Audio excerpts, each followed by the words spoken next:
It's full of stars.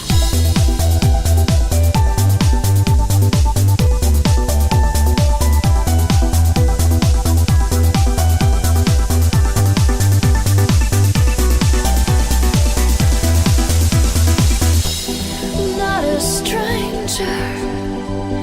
No, I am yours. With crippled anger and tears that still drip sore. A fragile frame aged with misery.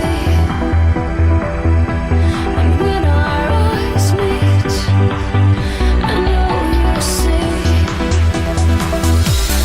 I do not wanna be afraid. I do not wanna die inside just to breathe in. I'm tired of feeling so numb. Relief exists, I find it when I am caught.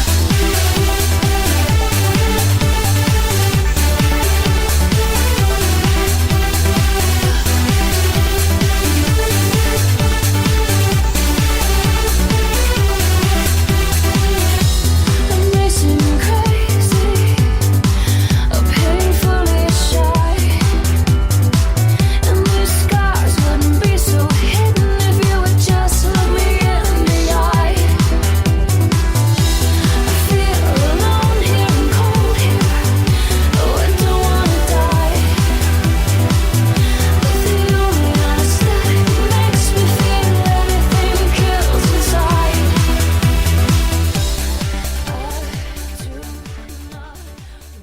All right. Green salutations on my beloved airborne Simeons, and what up to any visiting sports fans? Fuck them Holmes Football League.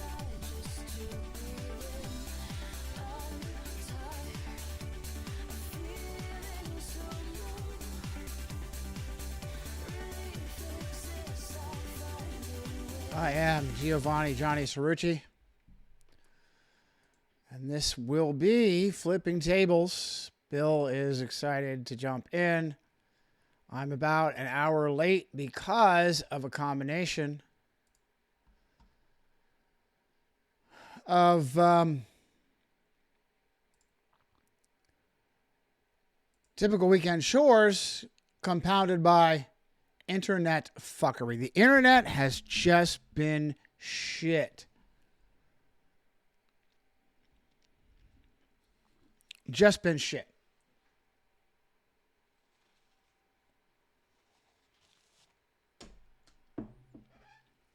Every host that makes a big slurp, eating, drinking on the microphone needs a throat chop. Needs a vicious throat chop.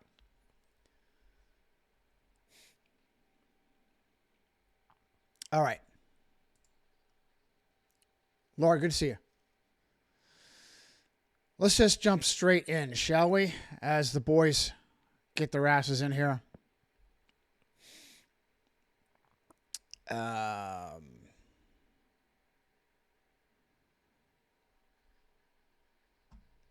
Okay. I got a bunch of tabs. I'm going to have to fix this.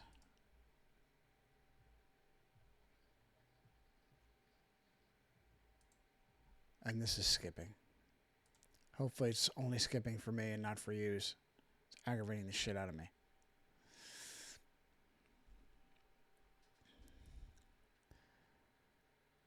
Audio okay, Laura? The fuckery continues. Let me check. Oh. Yeah. Fuckery continues. We're going to see how it goes.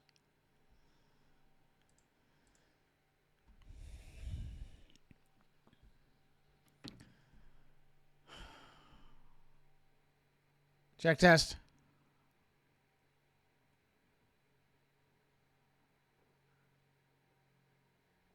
Wait for the audio check from Bill.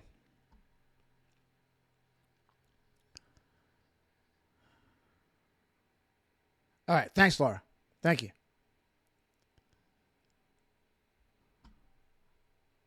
All right, you ready, William? Yeah, how's my mic? Test 1, 2. Yeah, it's test, good. test. Yeah, the internet is awful, Laura. You may have to refresh. I may have to reset. Thank you. Yeah, hopefully it continues to improve. Let's just jump right into. We're gonna do what we have to do. I'm recording in the background as I always do, and if I have to, I will. I think I'm gonna have to upload no matter what because of fuckery. But in the meantime, let's just jump in.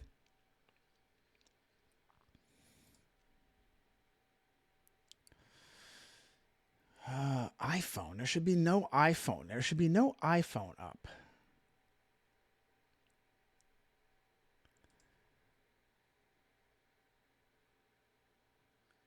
Unbelievable. So Zoom updated whether I asked it to or not. Another mandatory update. So this guy is a geek critiquer. Another successful one, I guess. 73,000 subs. Hey, Shelly, love you. Hello, friends. Another successful geek critiquer. Must be nice because when I did that Godzilla -1 review, which was a very positive review, guess what? Toho put me under a copyright strike under that. Toho off of ScrewTube? You have a YouTube channel? Yeah, I've had a YouTube channel for almost a year now. Listen, we are absolutely overdue for civil war and chaos, and all these giant money grubbing fucks need to be razed to the ground, and all their shit taken from them the way they rob us, taken from us. It's a fucking review. Yes. It's not even anything close to what should be considered money grubbing fucks. The problem is, the thing is that YouTube is loaded. You go into the search function and put Godzilla -1 review, and there's like hundreds of reviews up there. Yeah. And mine was just minor compared to them. They would just, practically show the whole movie and talk through the whole thing. Yeah. But yet they didn't get strike down. Yeah. Just the whole, like I said, there will be a cause. There will be a purpose for censorship when I'm Lord Protector. The outrage that it has become, the jackboot Stalinist outrage of crushing anyone and everything that isn't machine approved, which this individual is.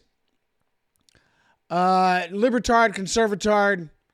I suspect he's Catholic. He's Irish.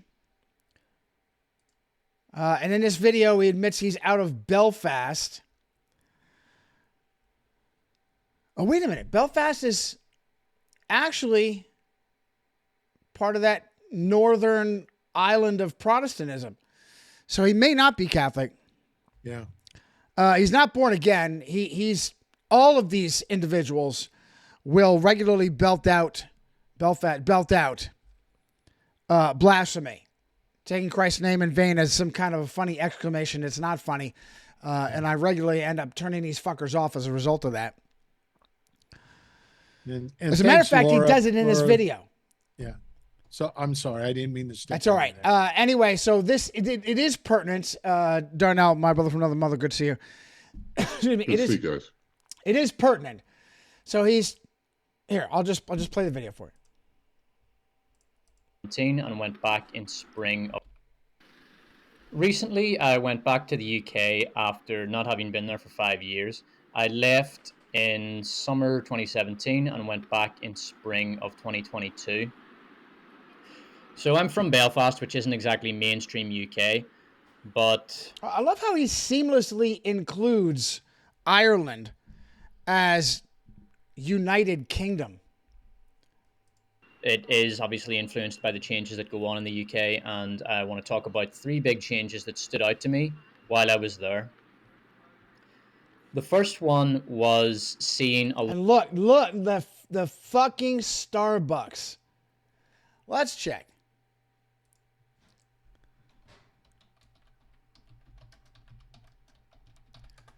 Total assets.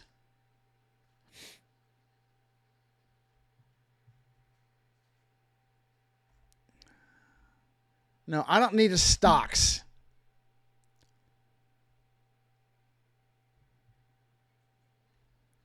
All right, what is the total net assets? Do you guys have the assets, the total?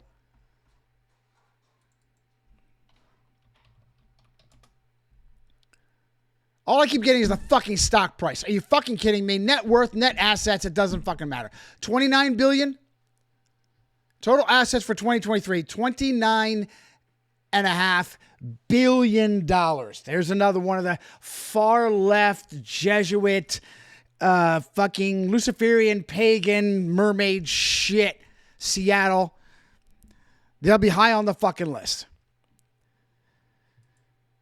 A lot more non-European foreigners. Now, I'm not talking about Japanese guys walking down the streets. I'm specifically referring to Africans, Arabs, and South Asians. No surprise. All of which I've seen when I was in Belfast. I've seen quite a few Somalians and Ethiopians, people that kind of look like that on Botanic Avenue, and also around the Titanic Quarter. Some of them might have been from England. What a surprise. African and Middle Eastern, almost certainly Muslims, because that is the agenda for Europe, for Britain, for the United Kingdom. That is the agenda. The Hispanic Roman Catholics, millions and millions and millions here. For Western Europe, it's the African and Middle Eastern and Asian Muslims. Millions upon millions upon millions for the sake of divide and conquer. And I think some of them were, and some of them obviously had come over from Africa recently. And I also saw South Asians, groups of South Asian men walking in the street, and I would occasionally see schoolgirls with a full hijab on. Yeah, I mean, that shit completely going to be illegal. What is this shit going on the Opera House? Are you kidding me with this? You could only see their eyes. And yeah, I was seeing a lot more of that than I've ever seen before. When I went to university in Belfast, starting in 2007, I can almost never recall seeing non-European foreigners. So that's something that stood out to me in a big way, seeing that basically every time I went into the city centre, and often just in West Belfast, I saw quite a bit of it as well. All right, now the second thing that I really noticed was fat women being used as models in advertisements.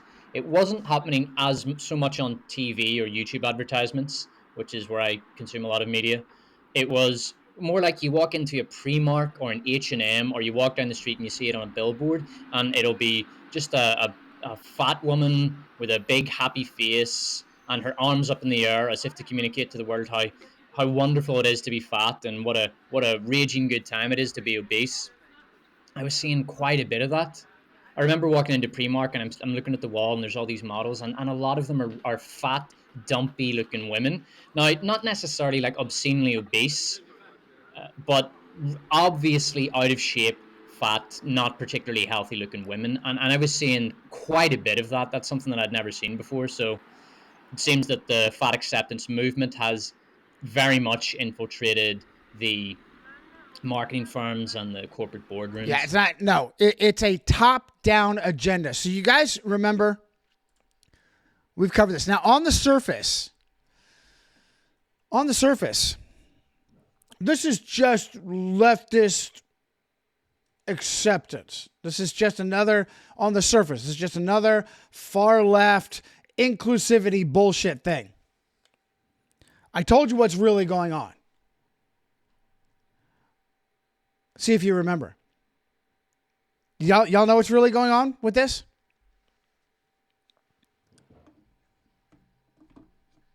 Hawks and House. They're just trying to play up, eating bad food.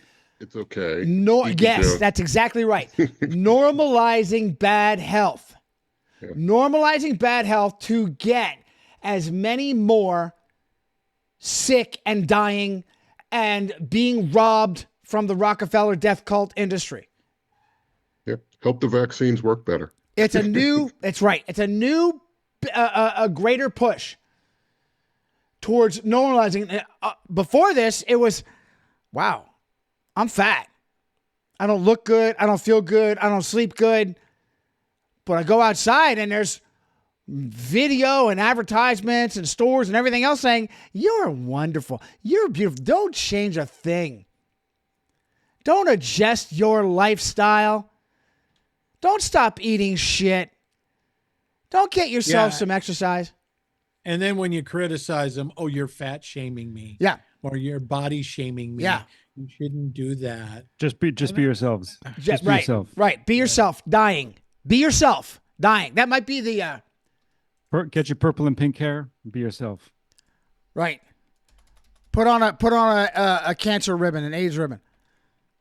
Cut your nuts off. Be yourself. Right. Yeah, the other day I was watching this this old wrestler and stuff, and they asked him what was his favorite restaurant, and he says, "Well, when we were on the road, I didn't have any trouble finding places to eat because in every country there's a McDonald's." And I said, "Dude, that's why you got cancer, is that you had a steady diet of McDonald's." Hello? Yeah, I had to do some traveling recently. I took literally a cooler with me so that I'd have my food with me everywhere I went. And I will say, I know JP wasn't there, but I went through San Antonio and I was like, man, I can see now why JP had a hard time in this place because everywhere was Rome. The whole city's Rome. They should just put a big sign Rome. It's not, I mean, it's like, whoa, everything's Roman Catholic, everything. I told you guys know that is CIANN? Is he CIANN? Jake Taparoo, far left clown, voice of the machine. I've shared this before. You may not remember. Jake Tapper's wife being blown by the Washingtonian. I don't give a fuck about some talking head and his family and his wonderful family life. Are you kidding me? That's because they're not news anchors and journalists. They're personalities to be adored. You know what his wife said, asking her, oh, what's your favorite color? What do you like to do? What's your favorite restaurant? Guess what her favorite restaurant? They like to take the kids. Guess what the favorite? Whoop.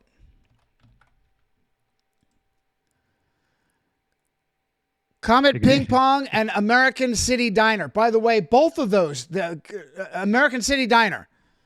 I was going to say Ignatius Loyola Pizza with right. with Project Veritas. Right. No, that's just where what's his nuts likes to go.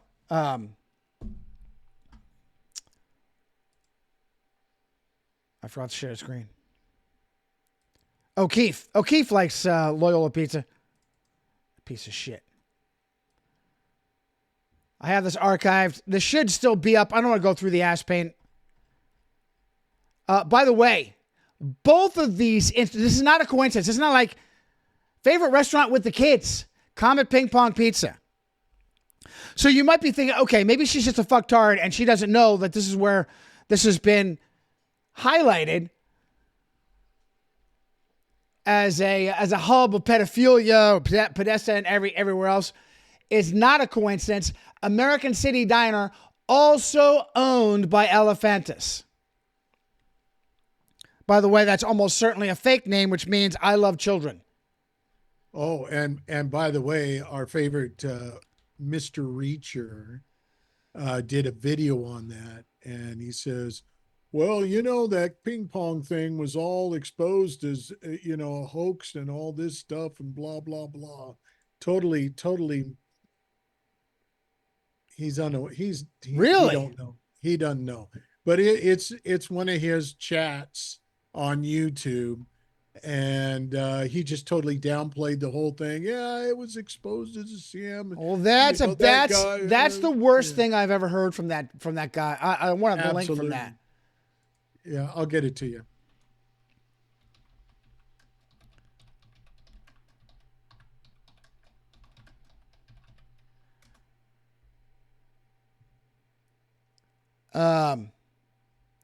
Yeah, get me that. Yeah, I never thought much about the American City Diner, but now I'm having questions about them just seeing them mentioned. Because that knocks him right out. He wants to go hard towards protecting the machine on that. Just keep your fucking mouth shut.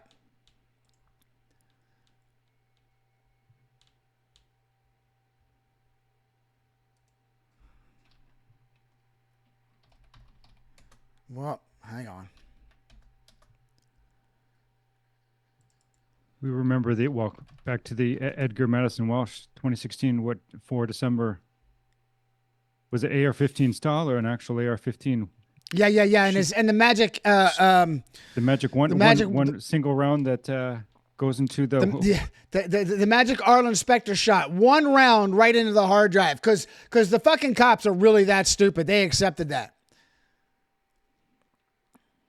and that the published one of those front page published images of Welch with his arms above his head, middle of the street, with the lady cop, like in the photographer. Would you call it downrange? Like literally directly opposed to her, standing in her line of fire. Should she raise her gun and shoot?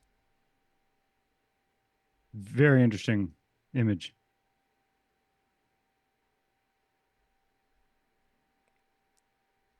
Calling all QAnon Christians. Is that it?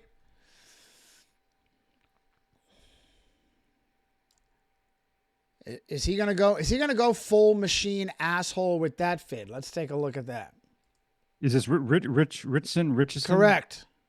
I think he already has. It's just by what do you call it? Guilty Hello, by happy Sunday to association. you, and welcome to another Instant Church.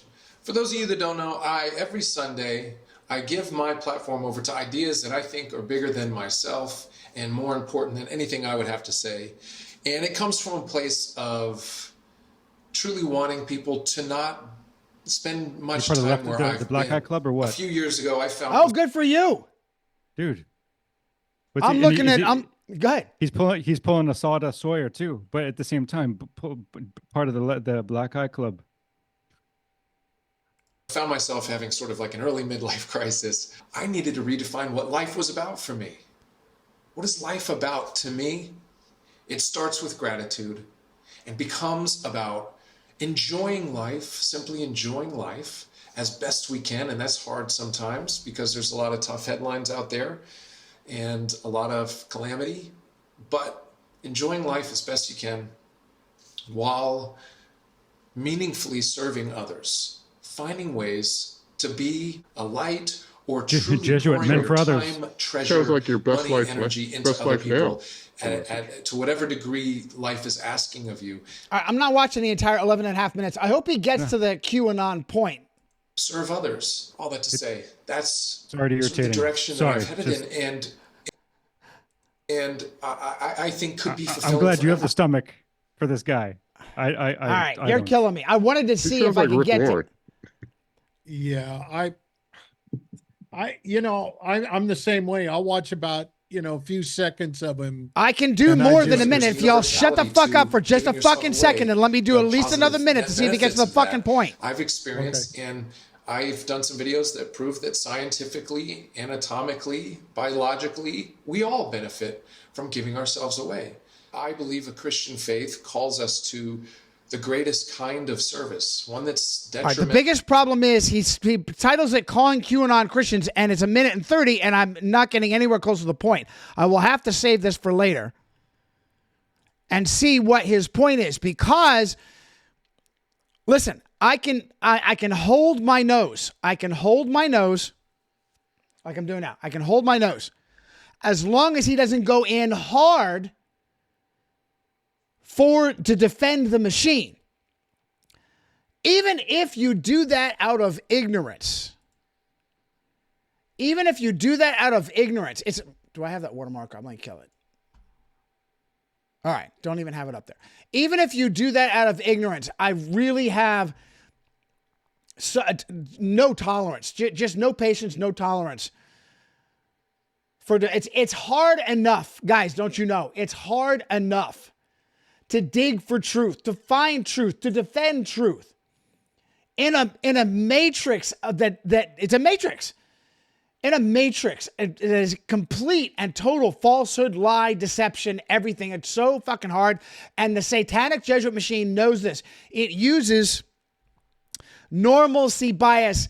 Huge advantage for the machine is the blue pill normie sheeple normalcy bias. When you say, the sun and moon just might actually be the same size. Go ahead, Hawkeye. You're trying to jump in. No, just reinforcing and having to say it again. If it's on a screen, it's Jesuit theater, and that, nobody gets a pass. Nobody gets a pass. I don't doubt it. But is he getting a pass because he's ignorant dumbass? No. Or is he getting a pass because he's a willing... Listen, so if you're going there, I don't know yet, okay? I'll make my own determination. You've already determined. What you're saying is he is playing. He is far more condemning to himself by pretending I do it. The second commandment, okay? Taking the name of the Lord in vain. One of the meanings of that commandment is to blaspheme the Lord by calling yourself his, but not being his.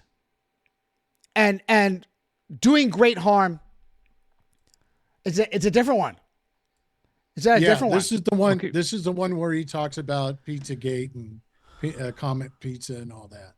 Comet Ping Pong. Sorry. Well, that takes care of that. Bill says he has seen one. Bill says he has seen it, and he knows that he dismisses this. Misconceptions can be a dangerous thing. Take, for example, the Pizzagate story from 2016, coincidentally, just before the election cycle was coming to a close, where it was rumored that Hillary Clinton was running some kind of child sex ring out of the basement of a pizza parlor in D.C.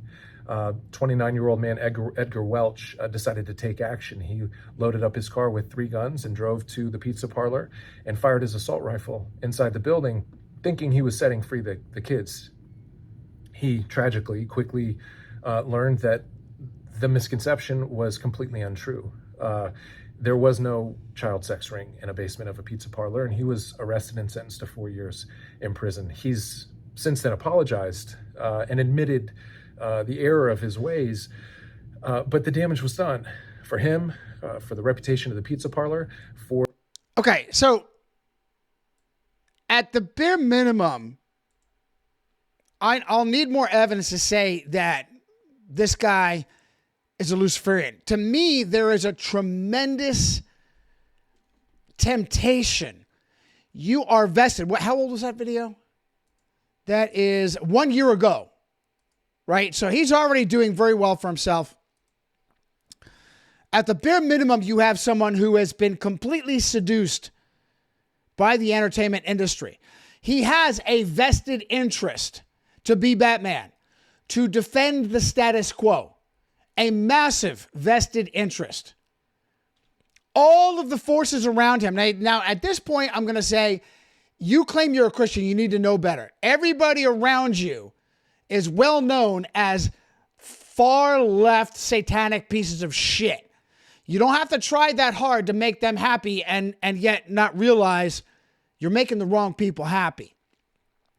This is all evidence. Every one of yous, every one of my partners, my friends, every one of you flying monkeys, you'll have to make your own decision. I know all of this already looks really bad for this guy. At the bare minimum, he is a fucking chimpanzee that is way too eager to please the wrong people. That's right there. I can tell you that regardless He is trying too hard to please the wrong people.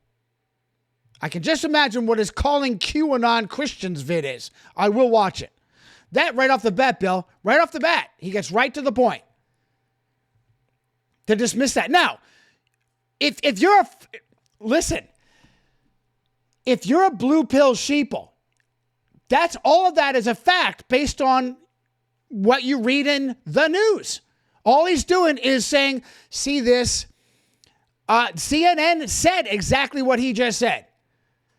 Edgar Madison Welch Jelly went in guns blazing and found no pedos. See that? Case closed. He's going to jail for 4 years and he apologized for in prison. All of that you can get from just reading CIANN. Okay? He's just communicating what he has read. The problem is he's just way too eager to drink in shit and vomit it back out. Why? Because he has no reason to think critically, to question the machine, because the machine is hooking him up. Bill and then Hawkeye. Bill, you have something? No? What's that? Okay. I thought you had something. I thought you were in mid. Remember then, the bleeding effect. You see him, you see Richardson, and then you have the dumbass, the response when you see a dude with the flat beak cap, as if you'd just taken off the shelf. I have the same response to a dude with a backwards cap. It's just like no. No, here's my response to the backwards cap. Okay, no, hold that. Sorry, that was point 0.5. But the idea, though, when you see Richardson now, he's Jack Reacher, and the thing is, with the mind of my only association with Jack Reacher, because I've not been, I don't know the series, the current with Richardson, is Tom Cruise. I don't know the novels at all, but you have it's not just like the superpower of the deductive reasoning, logic, and the ability to think quickly on one's feet. And so now this man and his all his videos, like just what we've seen, like they're good looking. Lighting's on, the camera's on. It's looking back to the saucy. It's too good. Hawk, I'm going to roll myself back a little bit because of what Laura reminded me of. I'm going to roll myself backwards a little bit. Yep. Laura's question, what happened to his eye? No, that is a very big contributing factor that adds to all of these bad influences. So up until now, if you don't count the possibility that there's some kind of creepy, satanic black eye club ritual thing, now that doesn't guarantee it. We don't even know what the fuck that is. We don't know if that's real. We know it's been implied, we know it's been insinuated, and we know who walks around, who has a cross. Just go look up on the internet, okay? Laura, I'll pull it up in a minute. That, along with, is just inching it further and further and further for Hawkeye to be correct. Go ahead, finish your thought.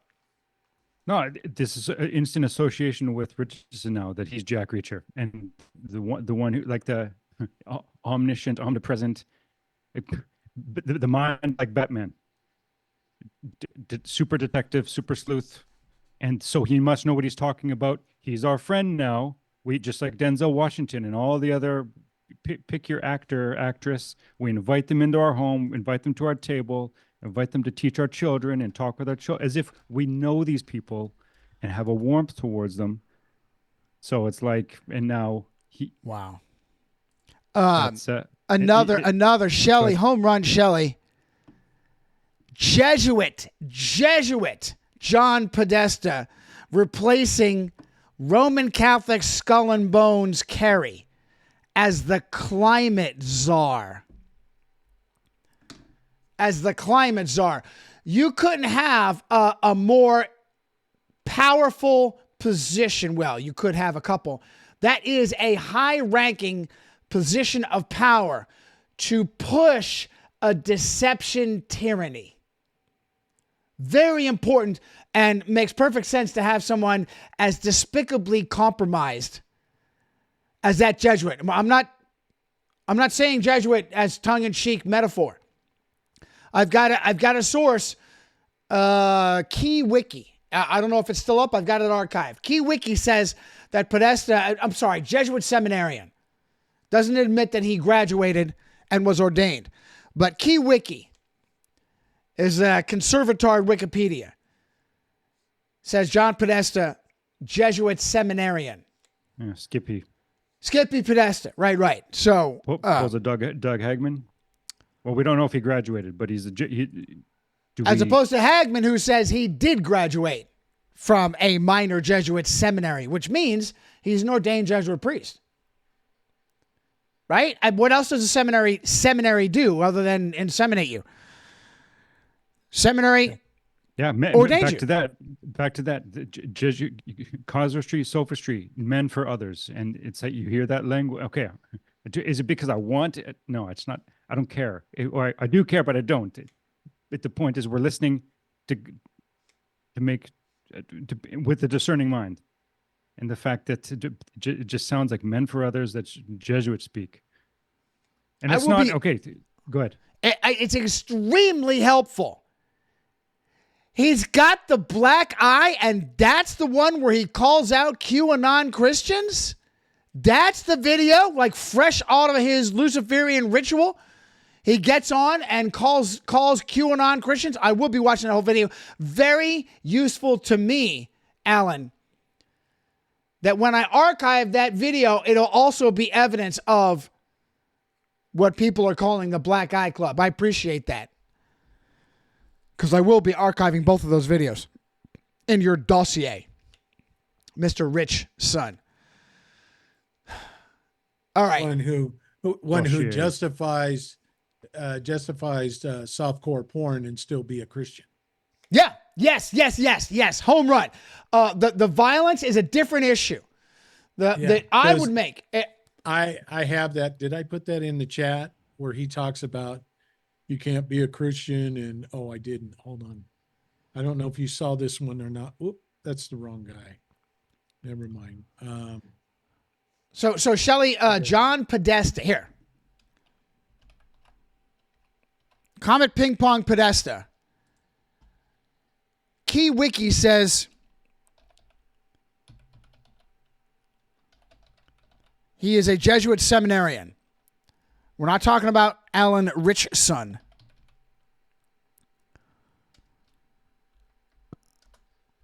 Let's see if I have...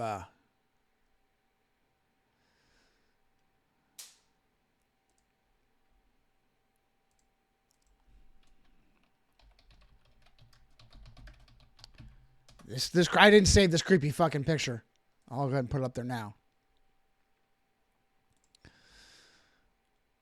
Let's see here.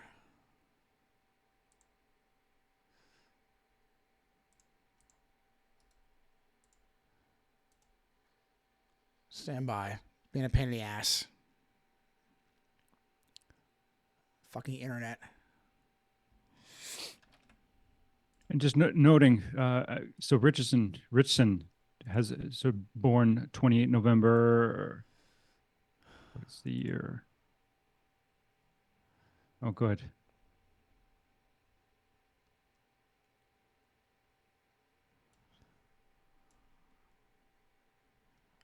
All right, and what is that? Another one? You find another vid, Bill? Yeah, that's the one where he was justified being a Christian and being Reacher. I didn't know if right. that one. So I know I stepped on Hawkeye for a minute, but as I've said before,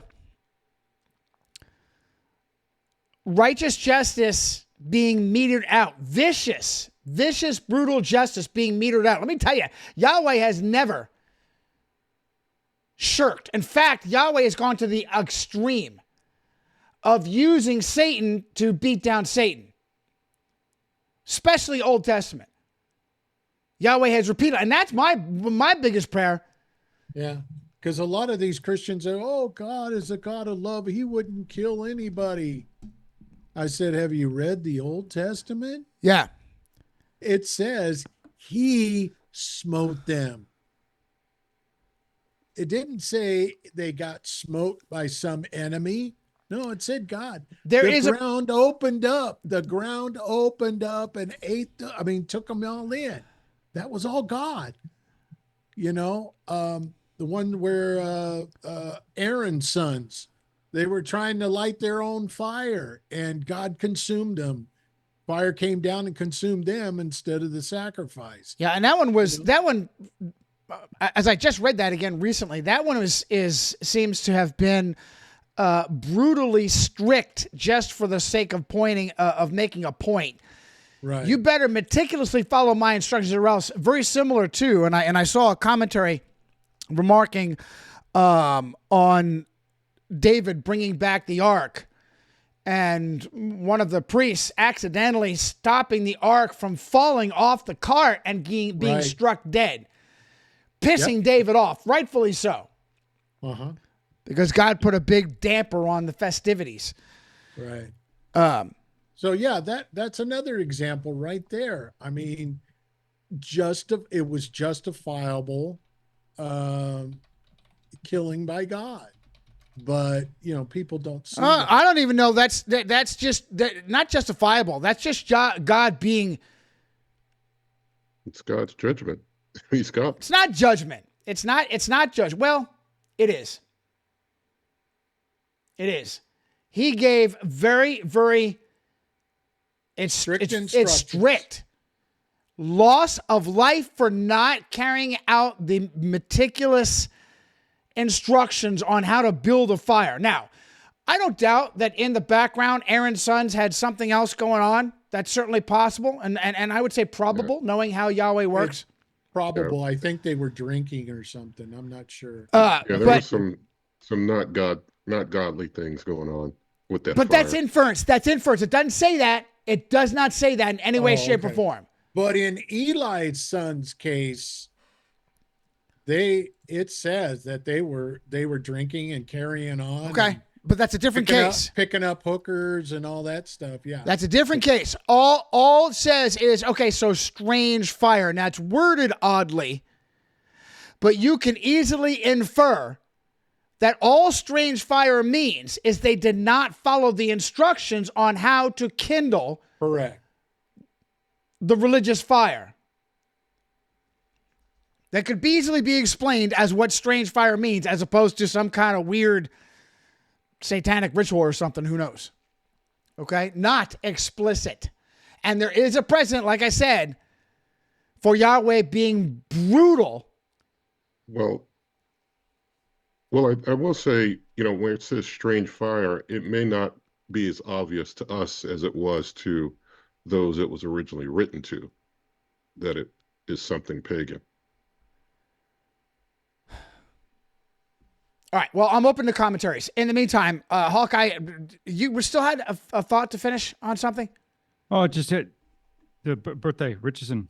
So at 28 November 1982, which just so happens to be, no, we're given 2 different days, depending on your source, for the death date and Athanasius Kircher, polymath, in 1680. We're given November 27th and also November 28th. So interesting. Whoa. I'm writing his notes down. So doesn't have to mean anything, but I point out Sun Tzu and drum beats, especially in entertainment, where you have particular, like whoever they are, and having particular dates attached to them. So Richardson having a date, a Sun Tzu and drum beat connection with Athanasius Kircher. Am I making sense? Yeah. So Vatipedia says 27 November. Yeah. I have a source that says 28. So depending on your time zone, it could be 27, 28. I think 27 November is, I think, a death anniversary for Bruce Lee, Jimi Hendrix, and so on. But then, so interesting days, I should say. So the fact that there's a Kircher connection could be something there. As a he's one of a ours. Stupid ass blog backs you up. Send me a happy birthday. Athanasius Kircher also says 28 November death. I've got American Physical Society. Send me that, please. Sure. And I'll include that. Yeah, and it's the same. It also applies, like Lorenzo Ricci 18th Jesuit Superior General. There are some citations that say August 1st for his birthday. Some others say August 2nd, 1703, I believe it was. But yeah, I have so the advanced physics. Yeah, I'll actually put the link in the chat. In the Odysee chat. Yeah, fortunately, Wikipedia validates the 2nd August because to me that's very important to be able to just cite something so easily and say, here's the real godfather of the American Revolution. Yeah. Based on the true signing and what manipulation. Oh, the real signing is on the 4th of July. No. The majority signed on the professor's birthday on 2 August as his birthday present. His 73rd birthday. The United States of America was the birthday gift he gave to himself, fulfilling his role as the impetus behind the founding, as the unknown founding father of the United States of America. And the suppression year was 1773. Correct. 21 July. Fantastic. Well, that, yeah. Fantastic. I wanted to mention as far as when you were talking about God using Satan to beat down Satan, I was looking at Exodus chapter 9, verse 16, where God talks about how he raised up Pharaoh to show his own power by taking down Pharaoh.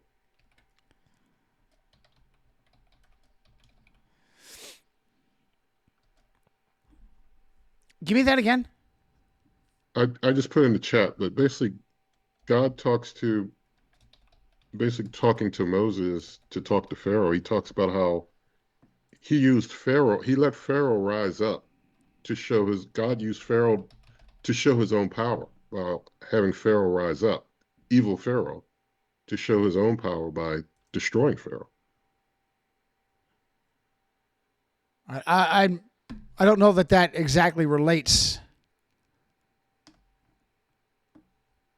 How does that relate to what we've been covering? Well, where you were talking about how God uses Satan to beat down Satan. He can let someone evil like Pharaoh rise up for that destruction so that we see the power of God through that. Yeah, that's completely unrelated though, pal. What I'm saying is that in many, many instances, Babylon falling to Medo-Persia, Israel and Judah, Israel falling to Gotcha. Why am I brain freezing this? I have this.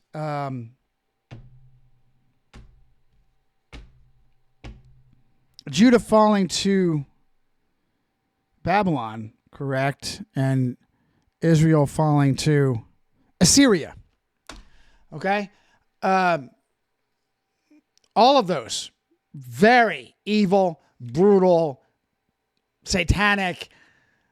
The best story to come out of Babylon crushing Judah was Daniel being lifted up. What did they do to Daniel? Castrated him. Right? Yeah, castrated him. Not as opposed to eunuch, which is to have your pee-pee cut off. Is that correct? What is the specific name of specific? I don't know that you'd still be there'd be a problem with the functionality. Let me just double check. Or is eunuch just castration? Yeah, I'm sorry, castration.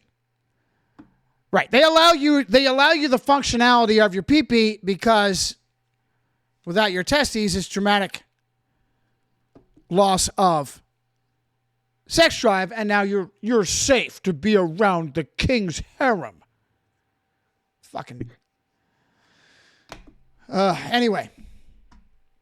Yeah, sex drive, and then of course you can't obviously as a male spread your seed Right. at all, liberally or at all. You're right. You're done. Your family line is done. You did was it 2021? You did about an hour ish, maybe. You did something specific on Daniel, and I can't remember the title, so I don't even know how to search what keywords to search for. But you did something specific to Daniel on Daniel. It was really good. I don't know if somehow we could. All right, that's a little too vague for me to tell you what it is. Exactly.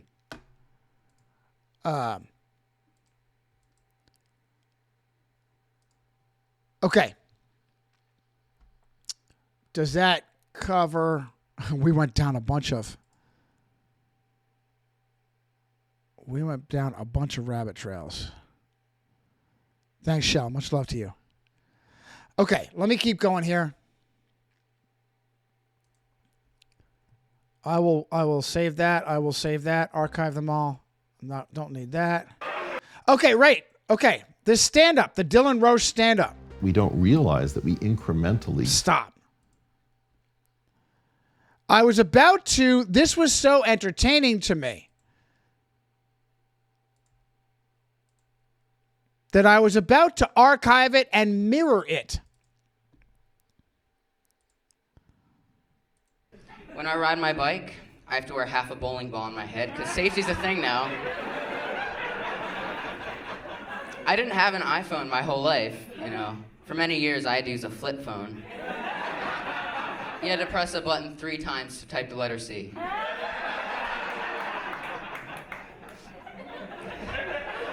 Just sipping my water. When my parents were kids, when they left the house, it was just, all right, see ya, be back by dark, don't get abducted, molested, or eaten, and have fun. But if I want to go anywhere, I have to carry a whistle and a binder of all nearby registered sex offenders. And it's really thick, lots of gym teachers and priests. I'm kidding. Guys, I was just a joke. The priests aren't registered.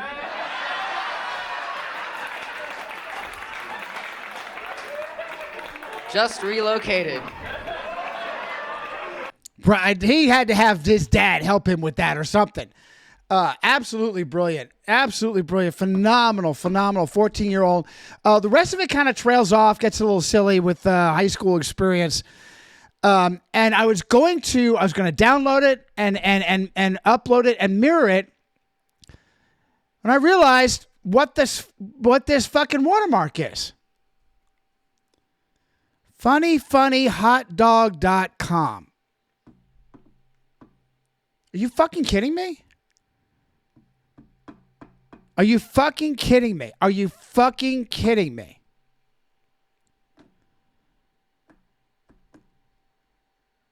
Maybe into some of that themselves. So they had to sexualize a young male comic. So this is the source of this video. And I don't know if this is also the sponsor for the stand-up. I don't know.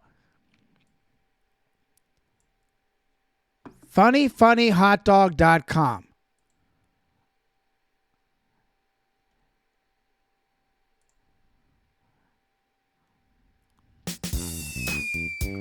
Yep, all young boys. What the heck? It's a good thing you looked that up. Yep. funnyhotdog.com. I would have never thought. Look. Do you see the thumbnail? Are you fucking kidding me? The triangle there, the pedo triangle.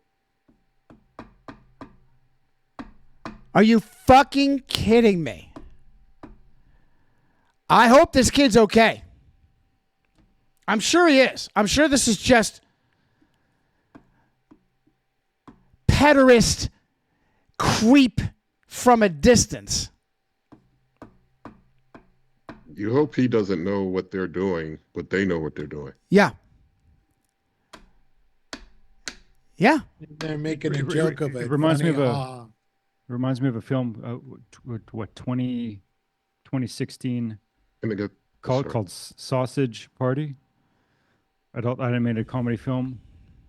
I don't know much about this. I just remember the title. Just as soon as you said hot dog, it reminded me of, because of course there's the classic innuendo, which is unavoidable.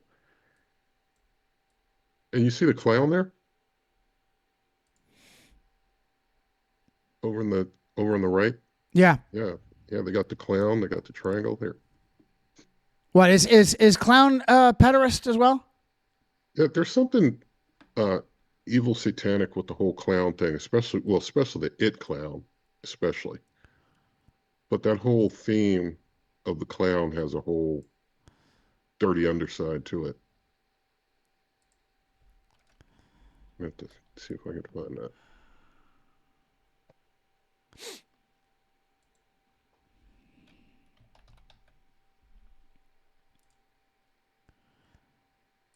But especially it, I think it was like wasn't that like I didn't watch it, but I think the plot was something like a thriller where the clown would come up from like a gutter or something, and like, would it take children or something?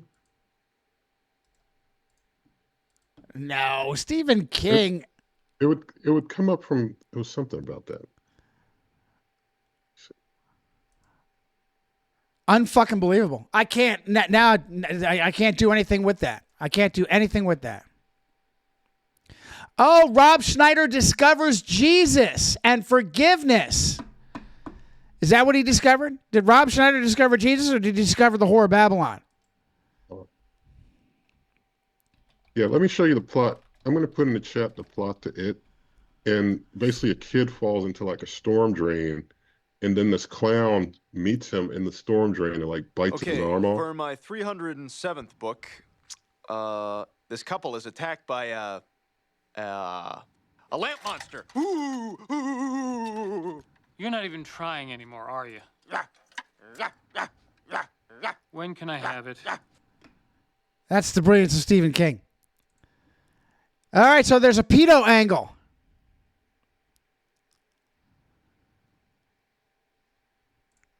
Not surprised.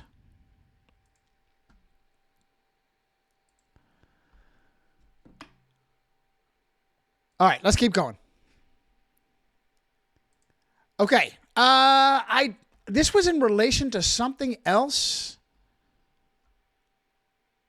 Are you fucking kidding me? Maybe my beloved brother from another mother, Darnell, would want to comment on this. To me, this is. I was walking down the research road for the sake of voting, and what a joke voting is, and then voting by demographic, voting by turnout. And I had cause. I had cause to look up, to reference how the black community voted or didn't vote in relation to the Barack Obama presidency. I knew it was ridiculous. It's like 95%. Man. 95%. Simply because Barack Obama shared their skin color. Didn't matter. Didn't matter that he was trained by a Jesuit to be a community organizer. Didn't matter that everything he did was far left. There are solid value, right-wing value. I mean, look at the guy that ran against him for Senate. Dr. Alan Keyes, wonderful guy. Of course, he's a devout Roman Catholic without a prayer. You see that? You got the star-studded far left black guy running against the Roman Catholic right-winger that didn't have a prayer. Those are your two choices for Senate in Illinois. Sounds like fourth vow. Jesuit fourth vow. Yeah. There you go. I mean, yeah, I'll tell you, man. When he ran for president, I mean, it was obvious when he was running for Senate. I mean, Alan Keyes really was destroying him in the debates, although he's Roman Catholic, he was destroying them in the debates anyway. I love Alan Keyes. I adore Alan Yeah. Keyes. Yeah. But when he ran for president, I mean, of course, all the typical left-wing blacks were going for him, but even blacks that were claiming to be Republican but weren't really solid on their morals and values went for him.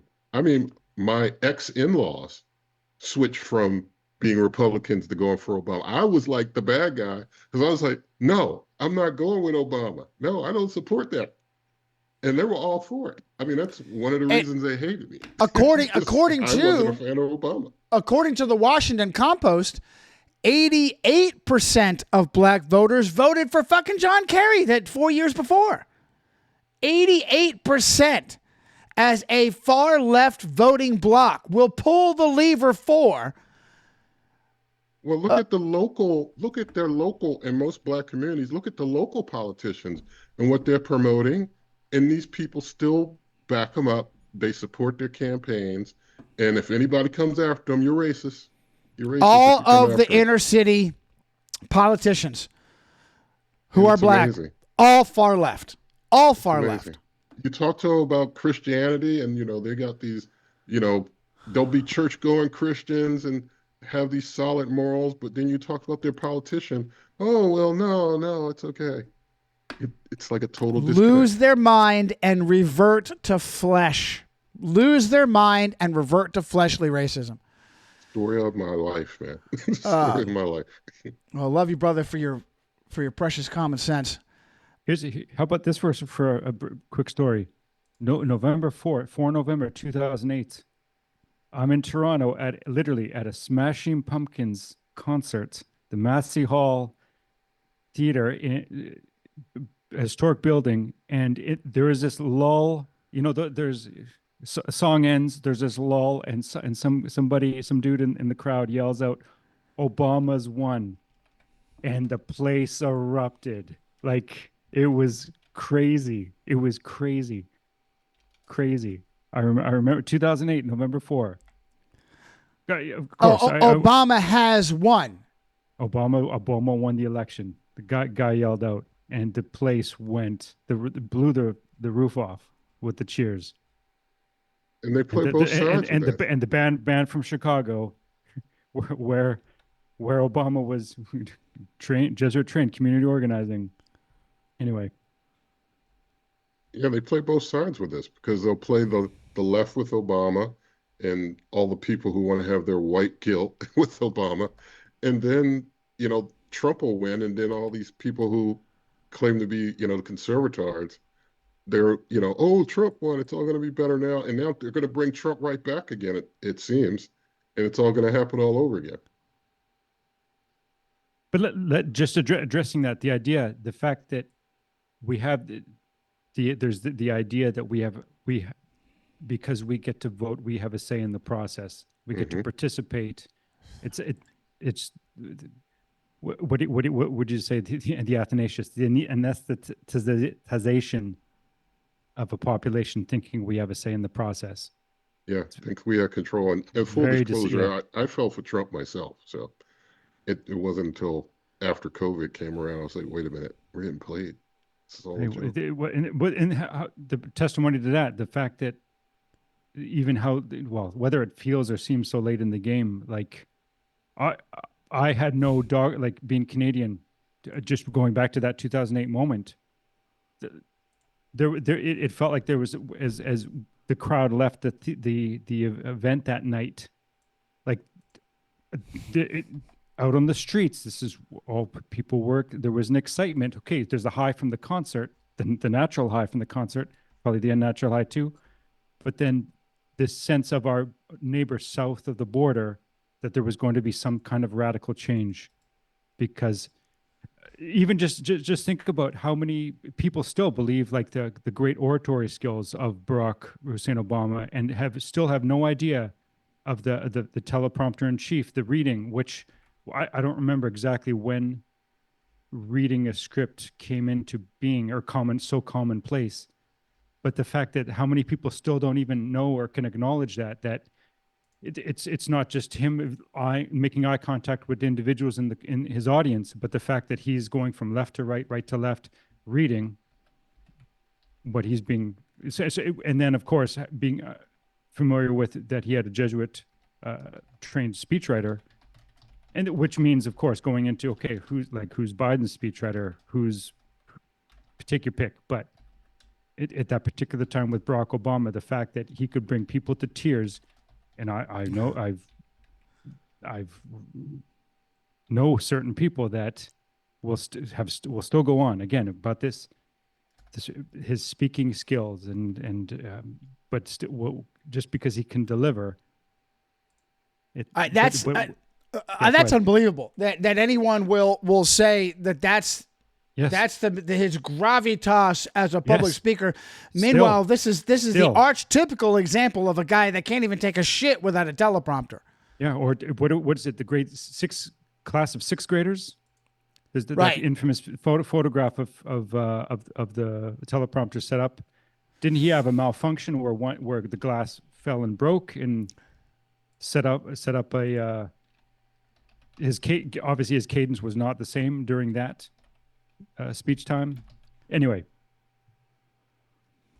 just wanted to point that out. Like, of course, I think we're all familiar with that here. So is it preaching to the choir, but having to acknowledge that still. I'm pulling up. Yeah. Alex, you can jump in if you have something related. I want to try and stay on target here. You're on mute, Alex. Alex, you're on mute.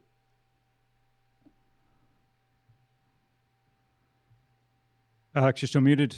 Are you?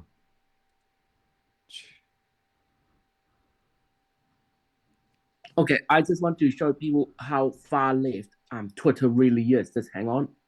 I'll just pull up this person's profile. Just hang on. I think you've seen her, Johnny. She goes by the name of Aubrey Adams.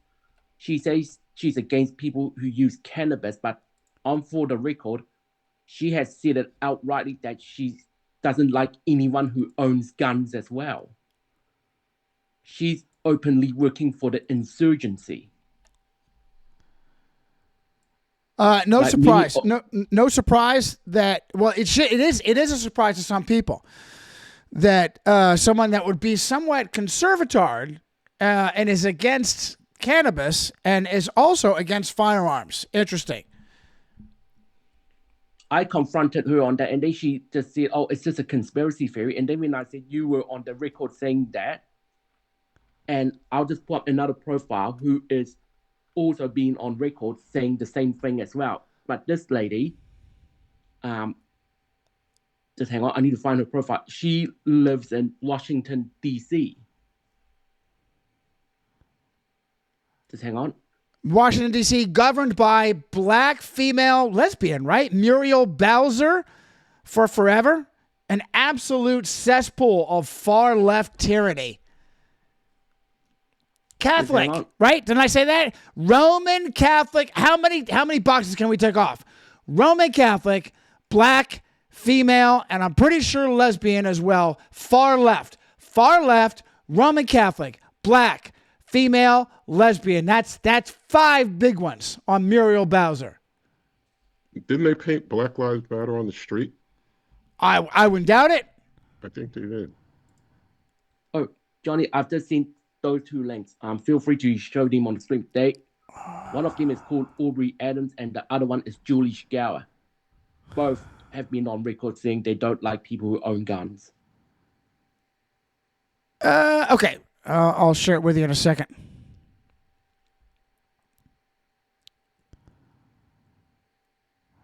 Okay. So the first thing to notice, machine shills. This one, 414 followers, yet she's bought herself that stupid fucking blue check. And has her own website. She teaches at a university as well. She teaches an art class, which I find really funny. All right, I think it's a worthwhile point. I think it's a valid point where you have these commitards that are anti-cannabis. These gun-grabbing commitards that are anti-cannabis. Isn't that odd? It's usually the conservatards that want to shoot down legalized pot. And as I told you, in the kingdom of Johnny, with Johnny's Lord Protector, 100% of natural substances, 100% of natural substances, legal, 100%.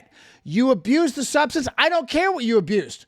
It's what you did under the influence of a substance. It's your actions that you will be judged for, not the pre-crime bullshit that the machine has used.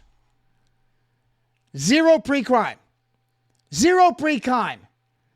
Seatbelts, on your phone. I don't give a shit.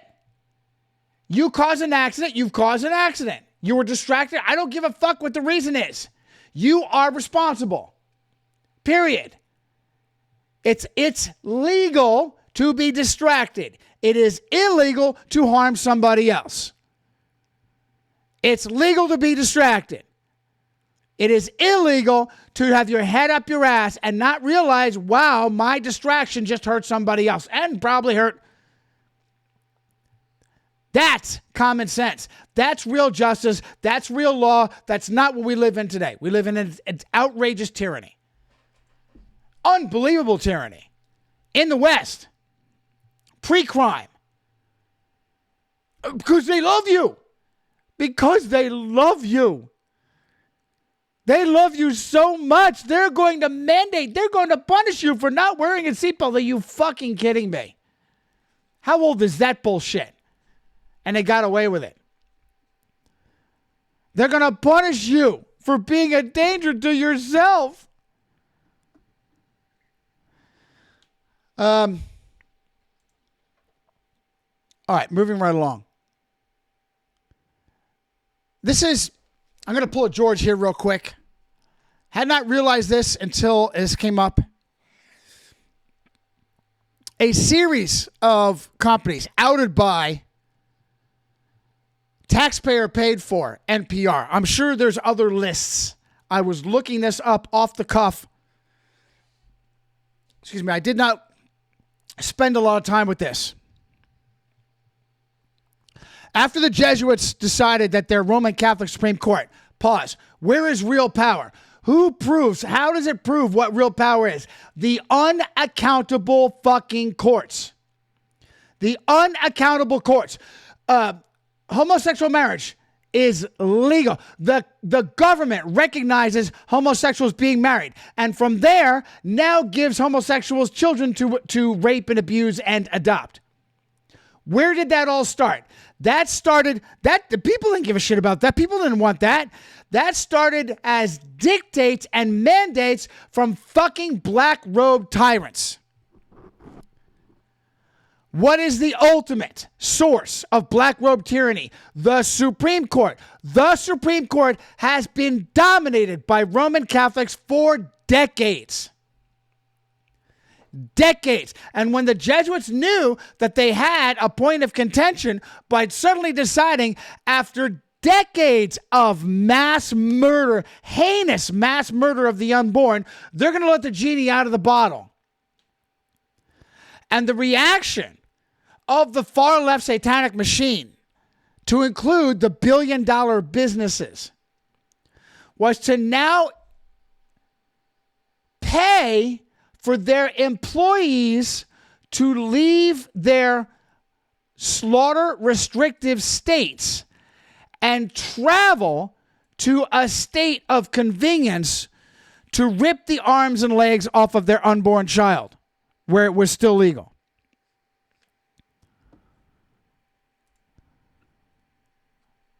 List includes this. I guarantee you there are many, many more than this. Disney, Paramount, Netflix. I don't know what the fuck Condé Nast is. Meta. Oh, Meta, right? Meta. I'll give you fucking Meta.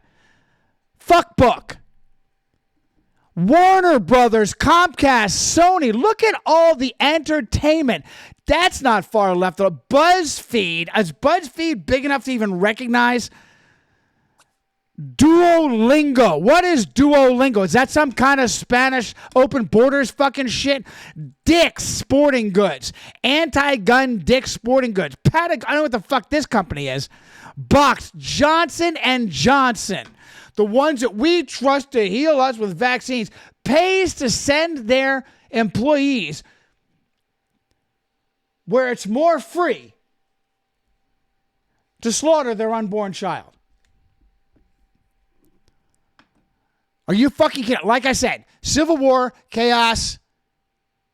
The billion-dollar companies must go. All right, here's another issue. I have a host of tabs open. Sexualizing children in school. Let me start the chat real quick. All right, we're good to go on. I'm not seeing anything I have to address. Sexualizing children in school.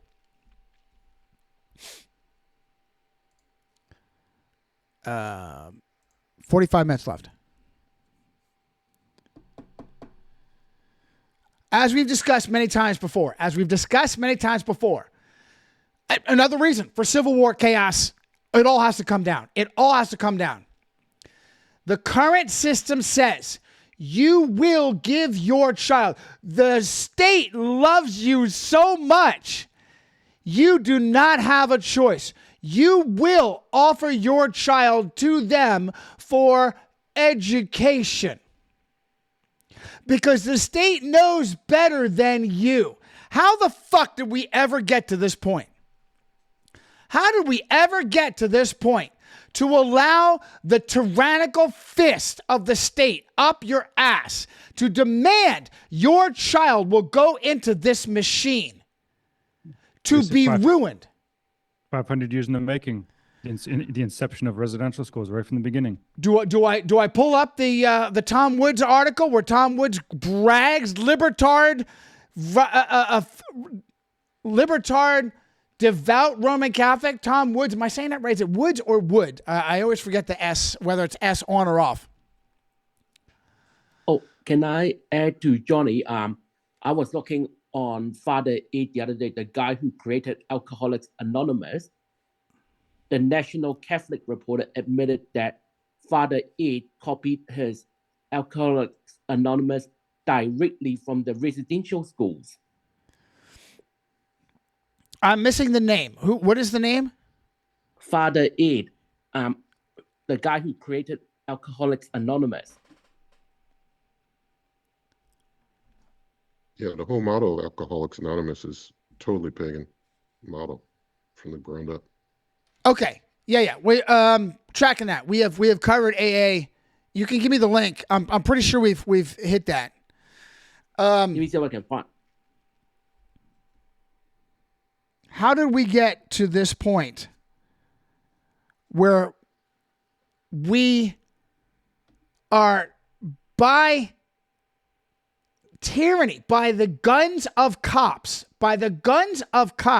you will give your child to this satanic machine. And if you find a way around that, you will still have your money ripped from you to pay for this satanic machine. Yeah. The minute the child's born, you have to give it the government number and get it sealed with the government and then run it through the government system. And if you don't know any better and you have your child born in a Rockefeller death cult hospital, they are automatically loading that child up with poisons that could destroy that child instantly and will certainly harm the child later on in life. They're drawing out blood and tissue. They're cataloging the child. All of that. Yeah. And then they've got the child already cataloged. And so you better send that child to the government school, like you said, or else. Or you're going to pay for it anyway. Well, there's been a rash of stories of porn found in school libraries. Now, if you try to look this up, it is marginalized. Oh, that's just Texas. I've even got one from this, I don't know who the Frontier is. So apparently there's this guy that, and some of this is, I'm sure, Jesuit theater. So I guess this guy is now public. He's made a big stink. Ryan Walters. And the Frontier, whoever the fuck the Frontier is, they fact-checked Walters. Now, as soon as you see guy who claimed to have found porn in school fact-checked, what are you thinking? Exactly what I'm thinking is this is some cover-up. Claim, no, it's not there. Not a big deal. No. True. Graphic novel. And what is the nature of this graphic novel? Gender queer. And flamer. Are you fucking kidding me? Gender queer and flamer. Mike Curato. I wonder if that's Italian Catholic. Not just sexually explicit, but homosexually sexually explicit. The very first fact check, and they admit it's true. And then there's other claims that this guy made, and mixed. At no point can they pull a Snopes and say, see that? This guy's full of shit. Yeah, there's a lady on... Okay. Go ahead.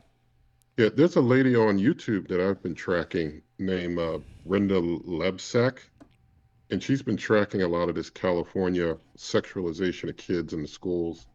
I'm going to put her channel in the chat just so there are a bunch of links that come up from Texas. This is marginalization. I will guarantee you this shit is everywhere, and it's only allowing to bubble to the surface in these very controlled environments. Oh, that's just Texas. Texas going crazy. I will guarantee you this is everywhere. It is. Can I add to Johnny that I think it's time for the education system to collapse, because our children shouldn't be exposed to sex education at a young age. No, wait. You're saying two different things. You expect the education system to collapse, and then you go and go ahead. Yeah. What I'm saying is that the education system alone, I'll revert. The education system alone should be ended because it's teaching children sex education. Right, and that's right, Alex. And without government subsidy, the rot that is mandatory public education would indeed collapse. It would indeed. It is as rotten as communism being subsidized by the Roman Catholic Church and espionage like FBI agent Robert Philip Hansen, hyper-devout Roman Catholic, Opus Dei Robert Philip Hansen. I remember when we were young, the sex education was very topical and basic, and your parents had to sign to agree for you to participate. Whereas now, you got kids getting sex changes and they can hide it from their parents. Abortions, sex changes. Mm-hmm. Guy Fawkes News blowing this because this is exactly the kind of shit that Guy Fawkes News does. Spin you up. You don't have a prayer to change this. So let's go ahead and spin you up about this conservatardia. Got a Guy Fawkes News article on Michigan. I've got I believe a Christian blog. Oh, this is great.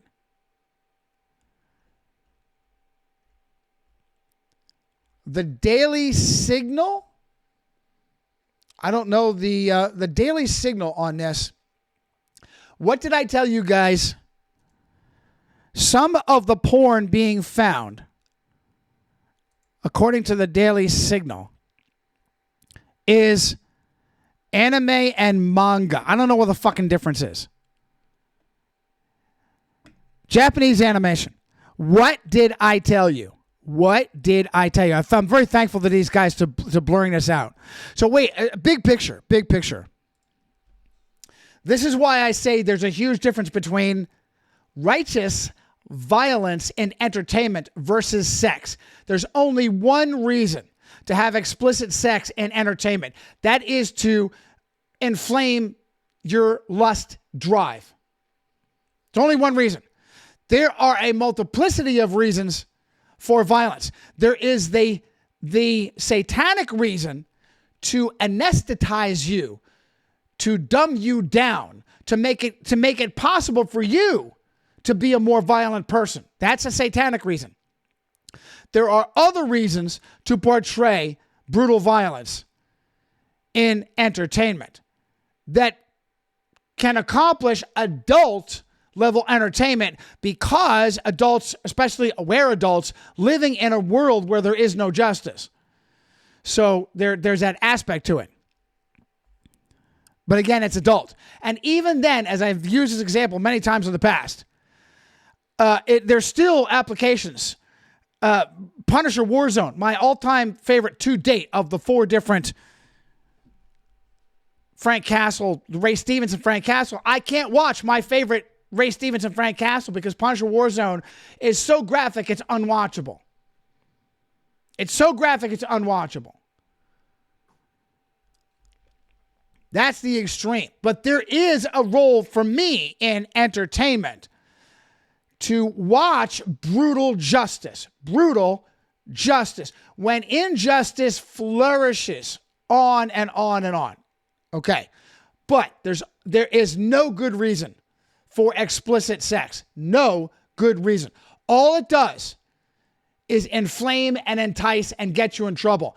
And if you haven't been guarded, if you are young and you haven't put effort into the mechanisms of self-control that you need to say no, it's basically an addiction. It is literally toxic. Literally toxic.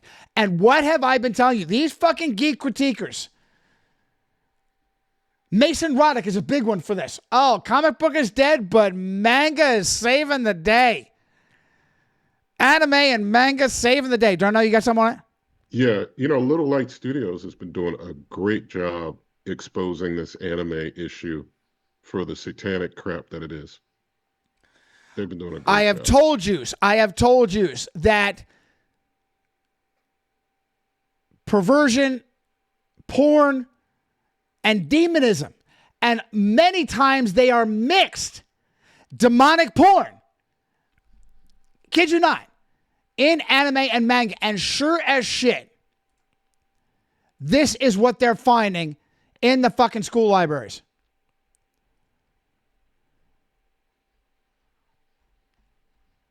Yeah, and it really did start with that kind of not very deep sex education that they allowed when we were young. That was kind of like the foot in the door. From sex education to sex acts. From sex education to sex acts. Every time I see this Catholic, this depiction of Occidental or Asian kids in a school uniform, that's the first fucking, is this anime manga thing. That's the first fucking thing. It's the sexual deviance perversion angle. Sexual deviance perversion angle. And Ultraman 2.0 and fucking Netflix. Ultraman 2.0 and Netflix. Ultraman Jr. does the school uniform thing. I actually had to stop it. Watched film on you again this morning. I actually had to stop it. I was running it as background noise. I was running it as background noise.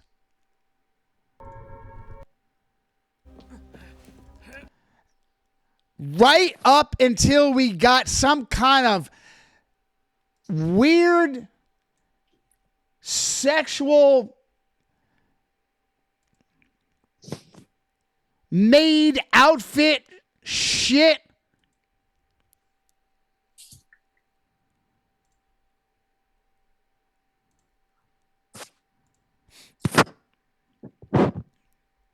All right, you're going to have to mute as you're moving things around there, Alex. What are you doing here? And who are What the fuck is this? Dominatrix. I'm a photojournalist, and I know you maids are behind the disappearances. The SSSP already knows exactly where you are. What? Is he kidding? What am I going to do? Just keep a cool head. Stay calm. It'll be fine. Hello?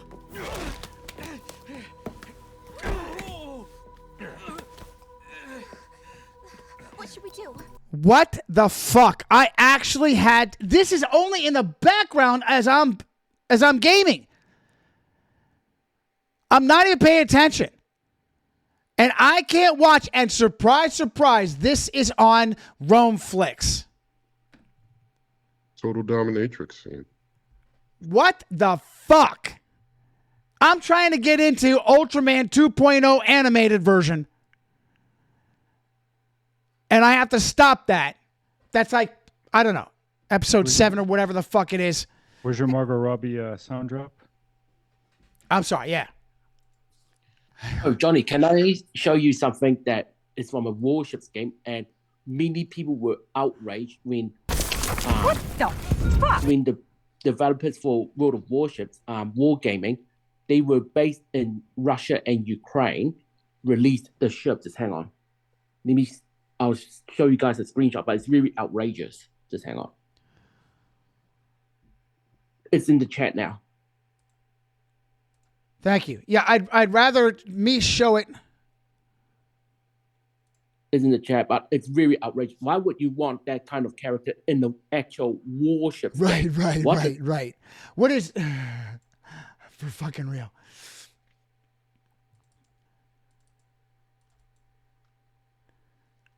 For fucking real.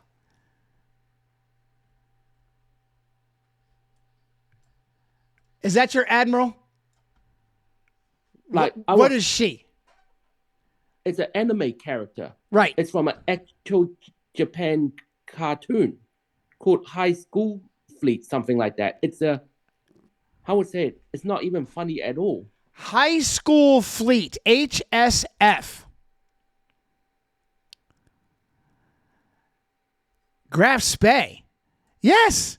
This is the World War II German pocket battleship, Graf Spee. And we'll just go ahead.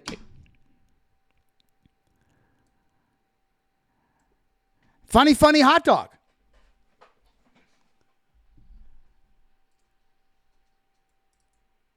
Alex, you're doing a great job. I was worried that you would derail and go on different topics, but you're doing a great job of keeping with us on our topics. So appreciate the good work.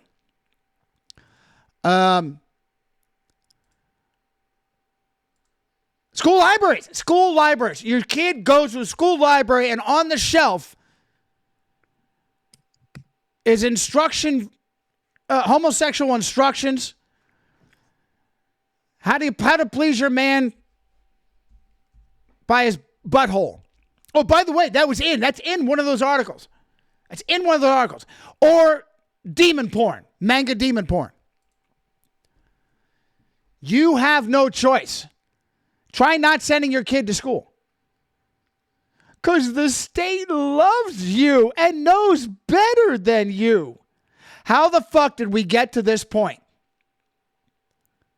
That we accept that openly, willingly, unthinkingly. Give your child, and when you rebel, the state punishes you. You pay 2 tuitions. You pay the tuition to have your child go to a private school, and that's no guarantee. And that's extra. Or a so-called Christian private school. A Christian private school. Christian. No, Christian. And then you pay in taxes to put all your neighbors' kids through public poison. You pay twice. How dare you pull your child out of that satanic loop? Civil war, chaos, only solution. Tear it all down, only solution. You know, as prices rise because of continued money printing, and parents aren't able to watch their kids as much as they probably would like to, they're trying to work, pay bills. They aren't paying attention. And they're sending them off to school. They can't afford something else, or don't feel they can afford something else. And the kids are getting indoctrinated. And the parents are busy trying to keep a roof over their head. And it's all from this continued fiat system of printing money and lowering the cost of the value of the money note. It does. It does go all the way back to that. It does go all the way back to the Federal Reserve, the destruction of your buying power, the bleeding of you. It goes all the way back to that. Now, two parents, now you beg for someplace to send your kids for 8 hours a fucking day. You need it so that you can go and bleed and die and sweat. Exactly. And what is really going on? Why do you need to do all that? Because there are a massive number of giant parasites that bleed you for no good fucking reason. Car payment, medical insurance, house payment, putting money aside for more education for your kid, just $40,000, $50,000, $60,000, so they can get indoctrinated by a rabid communist and walk out of that with a bachelor's that gets them nothing. And instead just go all hog wild with nonstop sex and anything you can do. And you're away from home. Yeah, party.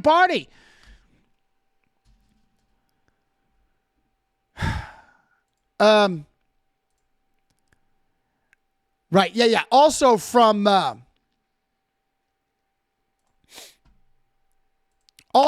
Leviathan, I found this fascinating. Leviathan that now has billions of dollars to throw away at creating entertainment like Reacher.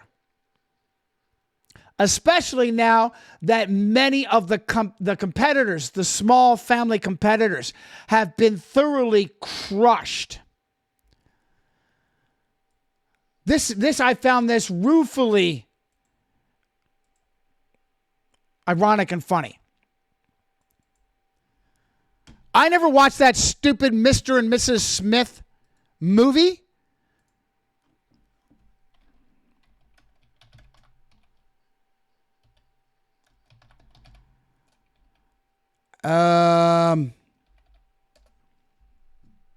With Pitt and Jolie. Yes. What do they call those two fucktards together?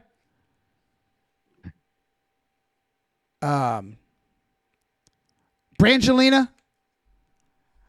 Right, Angelina Jolie. Never forget Angelina Jolie with her very devout pedigree. Through both mommy and daddy. Mommy, the commie-tard Catholic. Daddy, the conservatard Catholic. John Voight. And then Jolie goes and cuts off her supposedly, we're told, cut off both her boobies because she had a genetic, right? Some kind of genetic propensity for booby cancer. That's what they want you to do. Well, here, let's just go ahead and do another version because there is no creativity. And here we will race swap both husband and wife. The husband is black, the wife is Asian. So you get a threefer. Not only do you have no creativity, you'll go ahead and ride this stupid movie. You'll race swap the husband, white to black, and race swap the wife in a different direction. So you've got a black and Asian marriage from twice race swapping the original stupid fucking characters. This is just the ultimate. You know, it used to be when they race swap a show, they would change the name of the show. It'd be a new and different show. Like Sanford and Son, that was based off of a show called Steptoe and Son. So when they did Sanford and Son, because they had black characters, it was a new, different named show. Even though it was based off the same type of dynamic, although Lamont was a lot more respectful than the Son in Steptoe and Son. But they gave it a new name because they were like, okay, we're changing it up, new show, new name. Whereas now they try and make it, swap the races, change it all up, and use the same name like it's the same thing. And it's like, you know, I think change the name, make it something new if you're gonna change it up. Good for you. I was completely oblivious to that. It's too bad that Damon Wilson blew us off. I got shit to do. That's fine. I'm not chasing that fucking guy. I'm not surprised. He prayerfully hope and pray that guy is at least solid enough to be born again. I wonder how much. I fucking wonder how much the interviews that he has done, all the interviews I've seen. Now, you might find something else where he gets someone white interviewed him. The interviews I've seen of DeMont Wilson, the person interviewing was black. And I fucking wonder how much of that was part of the decision. I was really nice in the email that I fucking wrote that fucking guy. Yeah, all the modern interviews I've seen of him were with black people. There it is. I saw him when he first, or kind of early on when he went to become a preacher. He did some time on TBN, and I thought he might be fake then because he was on TBN. I was like, well, he's on TBN, he's probably fake. But he was talking truth on TBN. I was like, well, it's pretty good he got on there and talked truth. But I'm glad to see, I guess, from what I've seen from him, he's not a fake as far as his position on the faith. Still, but that is incredibly fleshly. Incredibly fleshly. You're going to fucking slam the door on me? Listen, some of the best interviews I've had, some of the best, the friends and collaborations, including you guys, only occurred because we resonated through the Holy Spirit. Yeah. And when that doesn't happen and should be happening, that is a huge rojo chaptal. A huge rojo chaptal. Didn't mean to hang it up. There's something there as far as his choices for interviews. Yeah, he's a little too comfortable with his fleshly past. A little too comfortable. He's just, especially when he talks about doing what he had to do to the mob. One of my questions, dude. So you were managed by the fucking mob. You were managed by the mafia, and that's no big deal to you. You're in, you're out. No, easy as pie. He's mobbed up, like he said. His words. I was mobbed up. And just like that, you can walk away. Really? Well, that's brilliant. I was unaware of the British sitcom Steptoe and Son that, and listen, I'll say it right here. He, up to this day, apparently is handled and managed by Jews.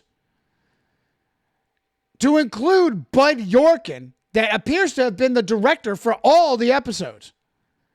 And all Bud Yorkin apparently did. Now, he's the director. He's not the creator or writer.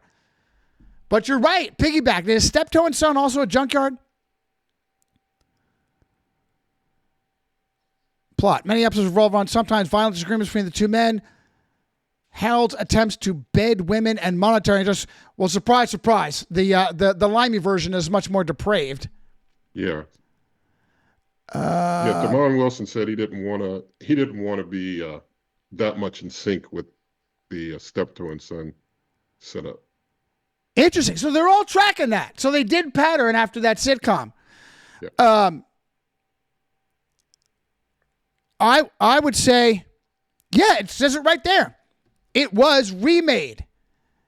The same thing. I was completely oblivious that The Office was a ripoff of the Limey Office. The Jesuit office, the Scranton Jesuit office, was a ripoff, as is Sanford and Son. Both Red Fox and DeMont Wilson at that time were guess what religion? How many in the black community are practicing Catholics? What is the probability? This is just as good as Ide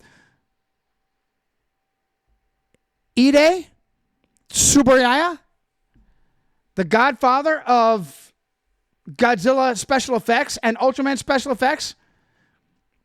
Let me see if I can get her name out of memory. Momoko. I can't get the last name. The leading lady in the 1954 Godzilla. Both of them Roman Catholic. Meanwhile, like 1%, 1.5% in Japan are Christian. Hold on. No, seriously, 1.5%. Hold on. You know our language? Little. Yes, little. You learned it from the Jesuit padres. You must have, so you're Christian. No. No, Christian. No, Christian. Before you get too far off of the black Roman Catholics and entertainment, did you want to bring up Carl Weathers? Yes. I was gonna. We're about to close out. Did I send you my bullet points on Carl Weathers? So Yes, you did. Friday, I'm running around the house, juggling chores, going nuts. And I get a phone call, and I have to drop everything and go to the phone. And it's one of the rare non-prank calls. It's Professor Reply All George, who's tracking who got the invite and still is a no-show today, to tell me that Apollo Creed just died. So here's the bullet points. Let me go with you, Darnell. Let me give my bullet points first, and then we'll go to you. Born, Hawkeye. I don't know if Hawkeye's got anything in 14 January. Born 14 January 1948 in Catholic-dominated Assassination Central, New Orleans, Louisiana. I show you in Illuminati Unmasked that Bill's doing a phenomenal job in his documentaries. New Orleans, Louisiana is the hub for both the Roman Catholic Lincoln assassination and the Kennedy assassination. He got an athletic scholarship to Roman Catholic St. Augustine High School in New Orleans. Religion unknown. I don't know if anybody else has it. Likely not Catholic. He was a bit part actor until and except for Rocky, and kept him through 3 Rocky movies. And he is the impetus for like the Rocky 5, 6, 7, 8. His illegitimate son. Who's the actor that plays his illegitimate son? Oh man, the guy who played in Michael Jordan. Yeah. Yes, Michael B. Jordan. It's Michael B. Jordan, not Jordan B. Peterson. Not Jordan B. Peterson. Michael B. Jordan. Married 3 times, divorced 3 times. Wife number 1, wife number 3 were white. He was fat and out of shape, and they still picked him. She still picked him for a key role in Pandalorian, which he would have continued had he not just out of the blue not died at 76 years young.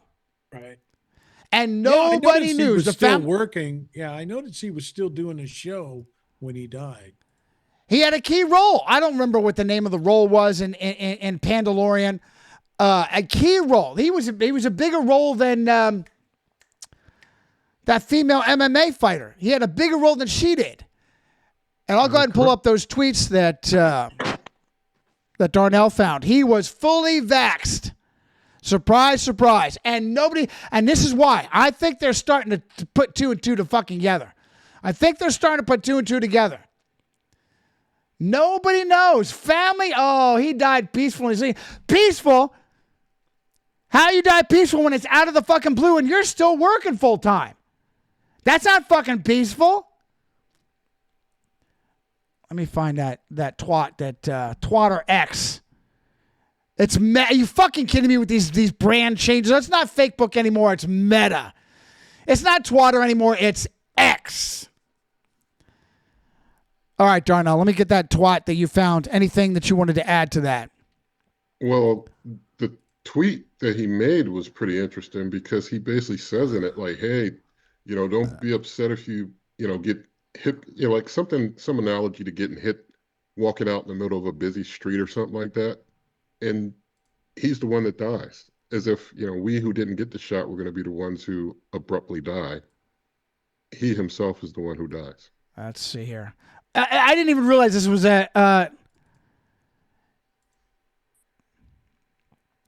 this is him retweeting Free for fucking real, dude. Retweeting Free Palestine. I'm no expert. I want to see his profile.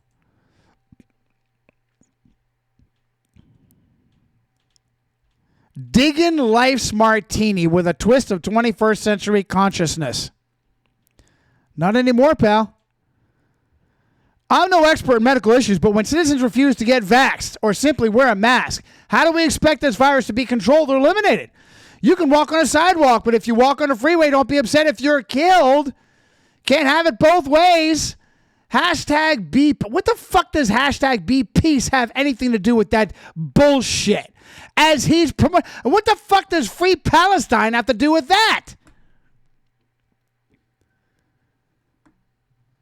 Just an absolute machine minor bird. I won't say chimpanzee because that might be construed as racist. A machine minor bird. Caw, caw, caw, caw, caw. Whatever he's told to do. Whatever he's told to do. I'll reserve cockatoo for journalists in honor of what's his name, the Catholic comedian. Oh, August 27th, Hawk. He posted that on August 27th, 2022.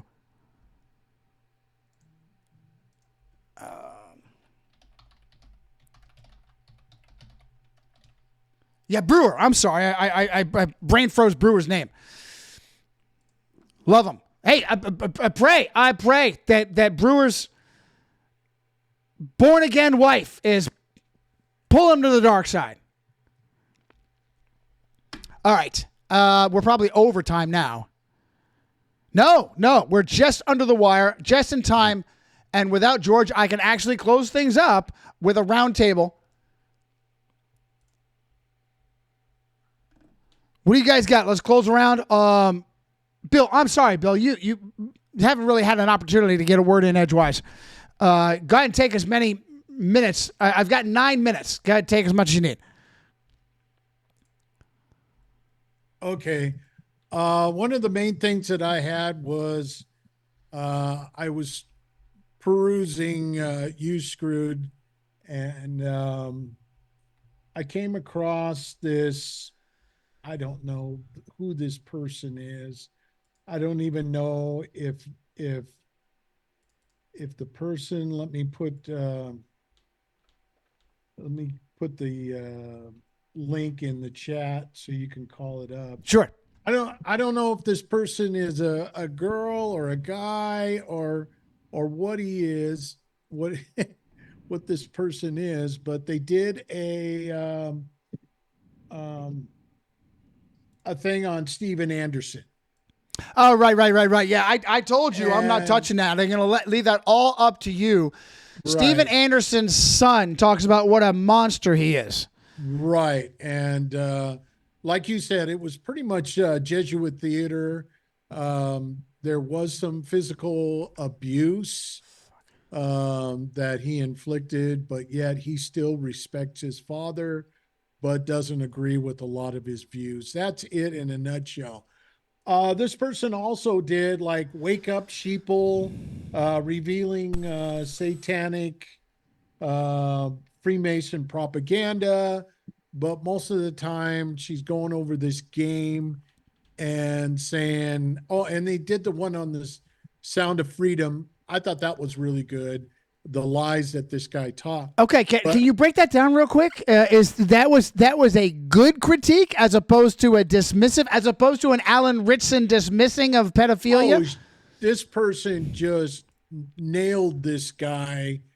You know, the movie shows that there was only one child rescued and there was nothing really done.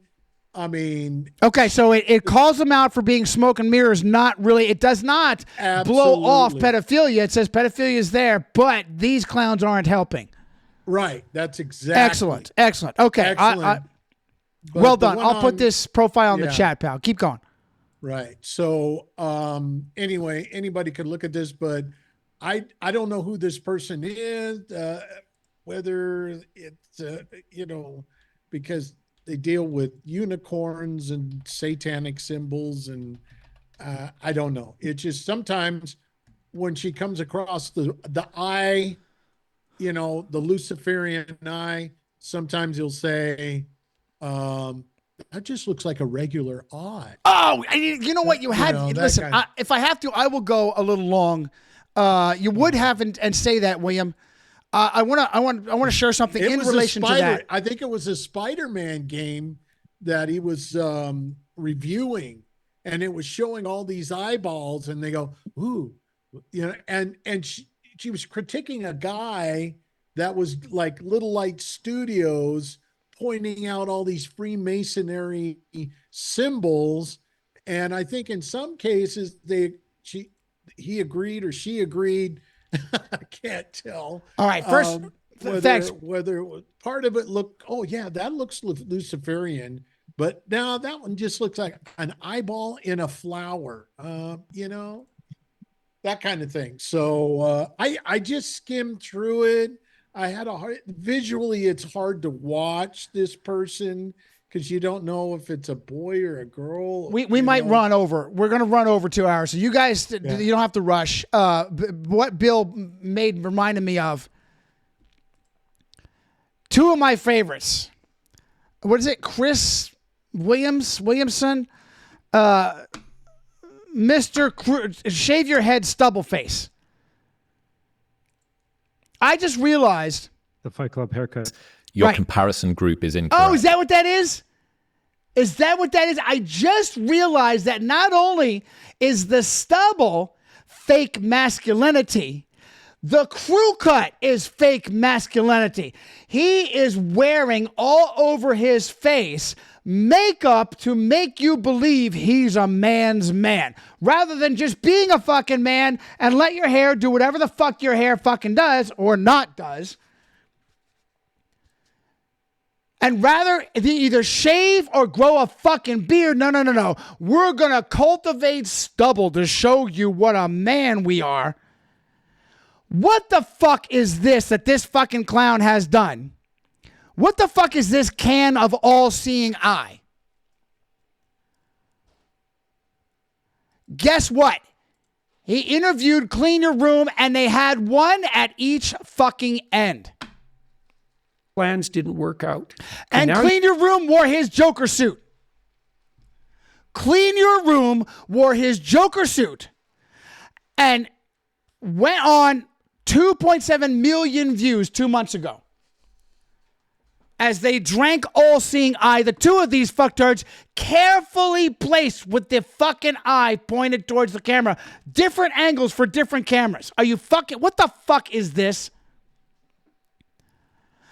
Let's go cut to the phenomenal critique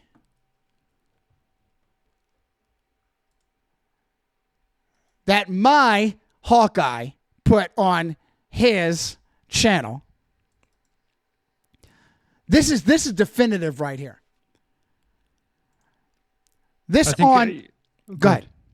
Oh, no, just the idea of... There's certain subjects... Like I'm certainly no expert, but that's so that 20 minutes and change, like that's drawing on, like okay, is it 2016? What's that? You said that exchange? No, 20 minutes and change. So the video is just over 20. It's just over the 20-minute mark. It started out as I was trying to keep it around 10, but it obviously grew. But so I'm familiar enough with the material from since 29. I can't remember exactly that when Peterson entered my sphere, but when seeing whether it's Christian secular posting and reposting stuff on social media, it's like, okay, I got to pay attention to this guy. What's going on here? And then because of course having our unique skill sets that we apply. And then, of course, so of course, now applying it and being able to put it in the summary because people are still posting Jordan Peterson, who's and clearly from his ascension, there's something clearly going on here for our present time, and then also for the future. Your point is spot on, Hawkeye. Your point is spot on. This guy was manufactured. Now, he may simply be walking an insincere journey, or maybe it's a sincere journey. Remember though, this idea of a vacuum being created and somehow, back to him saying multiple times, it being weird, like not being able to answer or have the answer, but noting, why are young men drawn to his material? There's a reason for that. And then of course, just like opening my video with, or critique essay, video essay, whatever you want to call it, this even we use the bishop, so Robert Barron having to step in and say, noting this guy steps up, says certain things, speaks about the Bible, and can go on for many hours while having an audience that are being actively engaged, responding in this particular way. Tyler Fisher has a bit. Sure. The comedian Tyler Fisher says Jordan Peterson changed his life, imitates Peterson all the time. Libertard comedian. Sure, but here's the thing though. Now when we go back to our research to Romans of Mass Destruction, Volume 1, so the fact that Peterson has a connection to McGill University, Montreal. You have McGill University, which has the connection to the MK Ultra program back in the 50s and 60s with Dr. Donald Ewan Cameron, the CIA, psychiatry, psychology, the torture experiments. So there's something going on here. Is that his home base, McGill? That's where he got his PhD, and I believe he worked out of or practiced out of. So there's an intimate connection to McGill University in Montreal. All right, that's not his employer. That's McGill in Montreal. Yes, McGill University. That's where he got his degree. It's not necessarily who his employer is. He worked there. I don't have the dates off by hand, but he had his professional practice, I believe. Okay, I don't want to just start. There's an attachment there. Maybe that's something to investigate further, but there's something going on there. All right, so Shelly, I've got some for you too, especially in relation to clean your room. But first I want to play what the Hawk found. This to me is definitive. Okay, so wait, I was explaining, we're trying to flesh this out. Sure. So at the bare minimum, you can claim he is walking from extreme comitardia into common sense. Okay? You might be able to make a superficial play for that. He is absolutely, as you guys have pointed out, Hawkeye's pointed out, he is being hugely enabled because rabid Catholic comitardia is being jammed down our throats and up our asses so that a modicum of common sense is now brilliant. That's hugely enabling to him. Named his daughter after cave troll Mikhail Gorbachev. Mikhaila. Are you fucking kidding me? And her first husband, I can't remember her name, Russian, was a major player in when whose first husband? Michaela. She's already been married twice? Twice, yes, and has a daughter from her first marriage, and I can't remember. She's only 32, and she's already on her second marriage. A Russian athlete who was instrumental in Peterson's recovery from I can't remember the name of I don't know if you call them pharmaceutical, either addiction or coming off them in circa 2018, 2019. So Peterson spent some significant time in Russia. So remember, there's a lot going on here. You have Michaela Peterson's connection to Andrew Tate. You have there's a lot going on with this family. All right, so he's constantly talking about he's doing Bible. I've got another clip for that. He is regularly doing Bible expository. Yeah, with Chris, even just bringing it up in common language, common speech with Chris Williamson, Joe Rogan. It's the fact that it's so commonplace now, and it's not it's like making the Bible less offensive, if that's.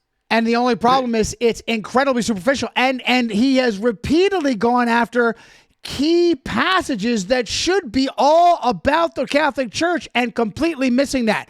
Huh. Yeah, of course. And they turn into braying jackasses who are then enslaved by dark forces operating behind the scenes. You remember that? Go watch that section of the movie and see if you can figure out what the hell it means. So what does it mean? There's something deep here. This thug-ho thing is extremely deep. So I'm going to read you something. Oh, he's breaking down Beneford Shrimpo's rap song that broke the internet. Most popular rap song in the entire world. that you'll find quite interesting here. So this is from the book of Revelation, and it's quite a shocking account. This is really a hallucinogenic vision. A hallucinogenic vision. A hallucinogenic vision? So none of what John says we should take seriously. It's a hallucination. Yeah, seriously, literally applied to overlay all the historical events that we discuss regularly. And listen, I'm starting to think you have done this to me. You did this to me with Frederick Tupper Saucy, all Thor. You're doing this to me with Clean Your Room Peterson. You are pulling me into. I'm trying real hard to not be sensationalist and say he is a complete and total construct.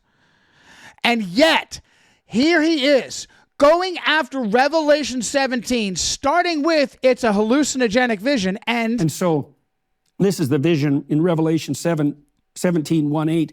One of the seven angels who had the seven bowls came and said to me, "Come, I will show you the judgment on the great prostitute who sits on many waters."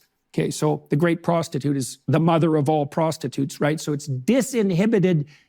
It's the essence of disinhibited female sexuality. And what does it mean that it? No, that's not. No, but remember, this is the new Jesuit Ratio Studiorum. Go right to the target, Hawk. Go right to the target, and then deflect. And then deflect with a literal interpretation of a hallucination. He's got a little bit more. Let me finish this short clip. Waters. Well, water in the biblical account is a symbol of chaos. And so okay, all you got to do is read the book of Revelation. And John and Jesus tell you the many waters are peoples and tongues. It's in the book. It's not, you don't even have to interpret that. Now, water is also metaphor for the Holy Spirit. Water can, I don't know, maybe it does also mean chaos. But it tells you right there. Baptism, cleansing. Right there in the book of Revelation. Clean your room. Underneath disinhibited female sexuality is chaos itself, right? Underneath disinhibited female sexuality is chaos.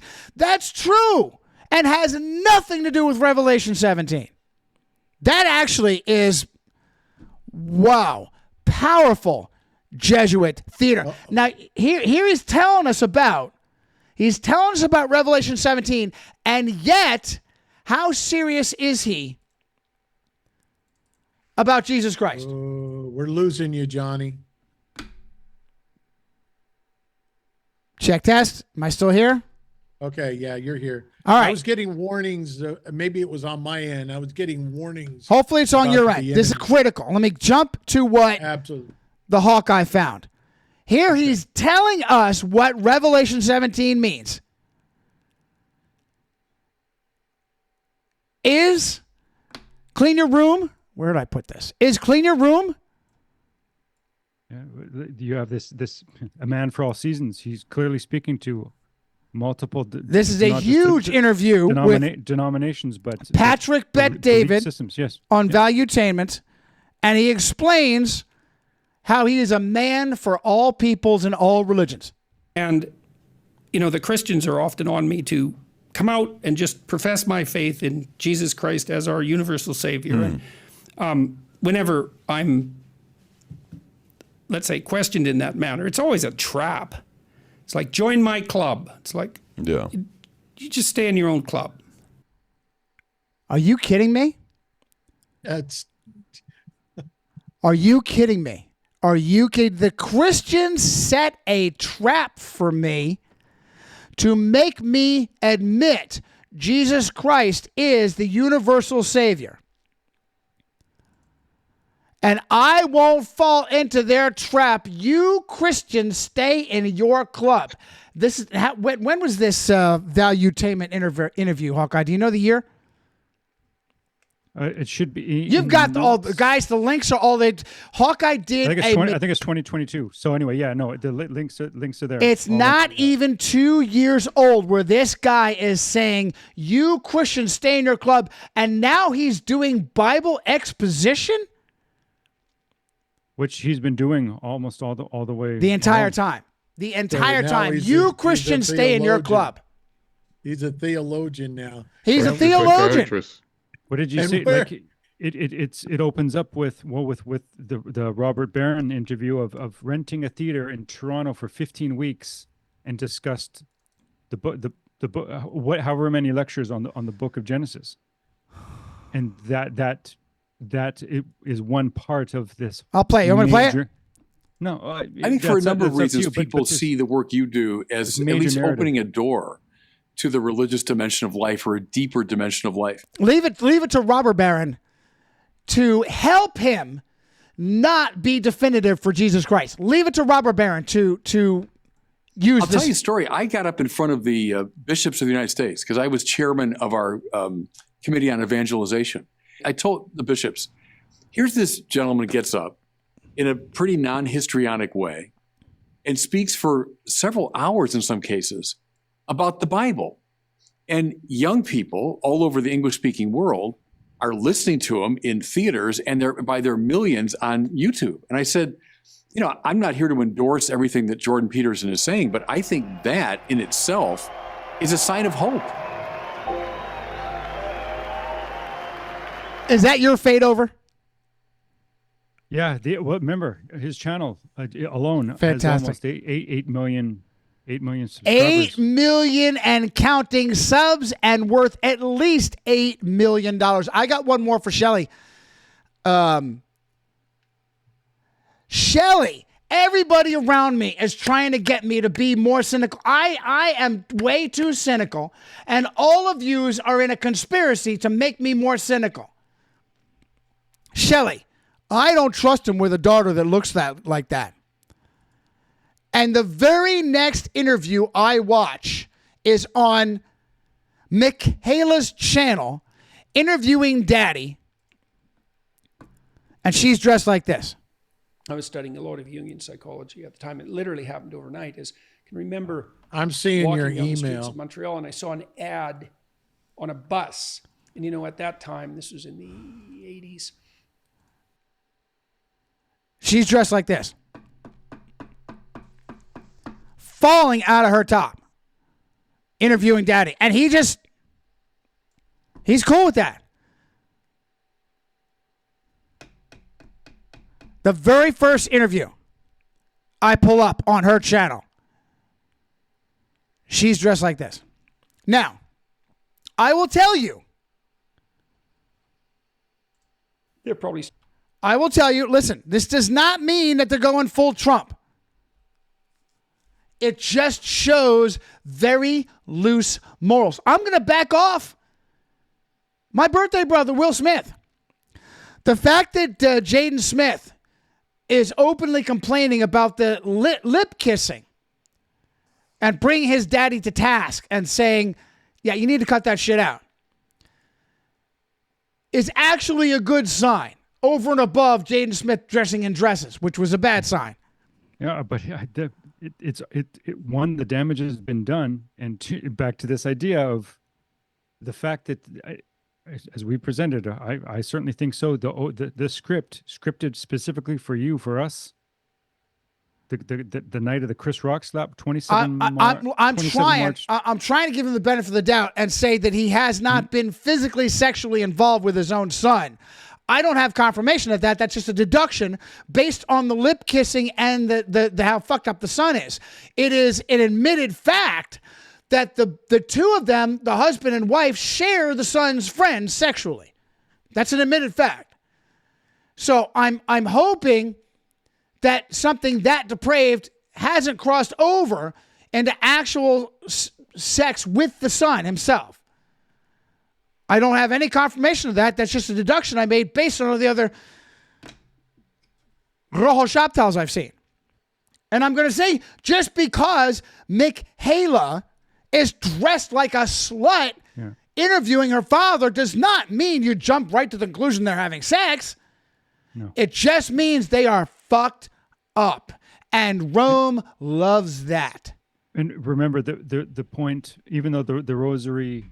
So Tammy Peterson, the rosary is not, and her Catholic, conversion to Catholicism is not like it sounds like it seems like it has this feeling that it was presented as it's a new thing. It's actually occurred quite a few years ago. So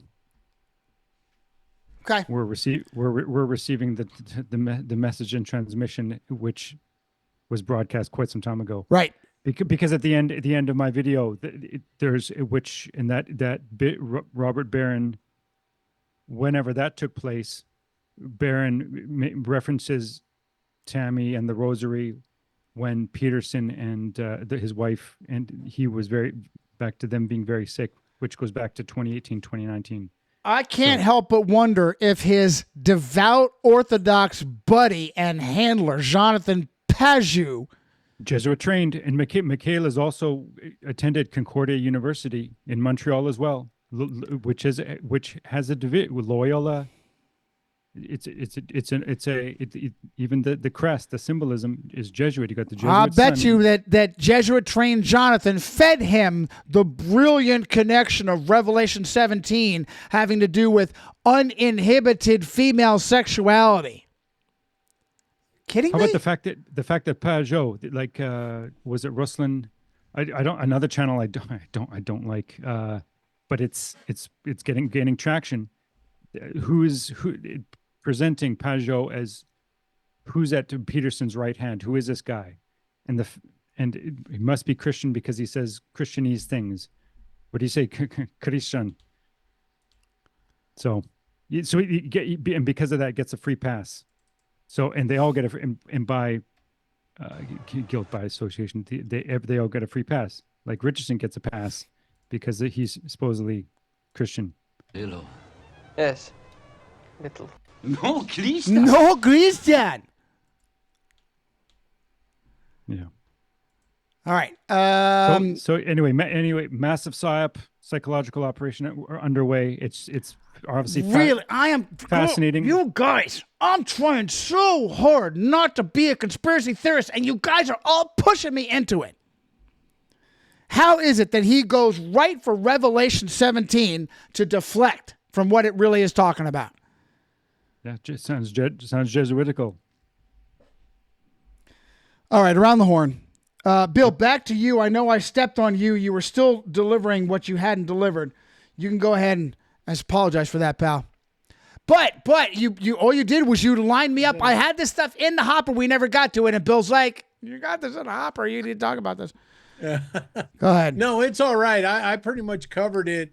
I would have deep dived into this, but I just had a hard time watching this person's video. Oh, you were supposed to do that. Let me tell you something, pal.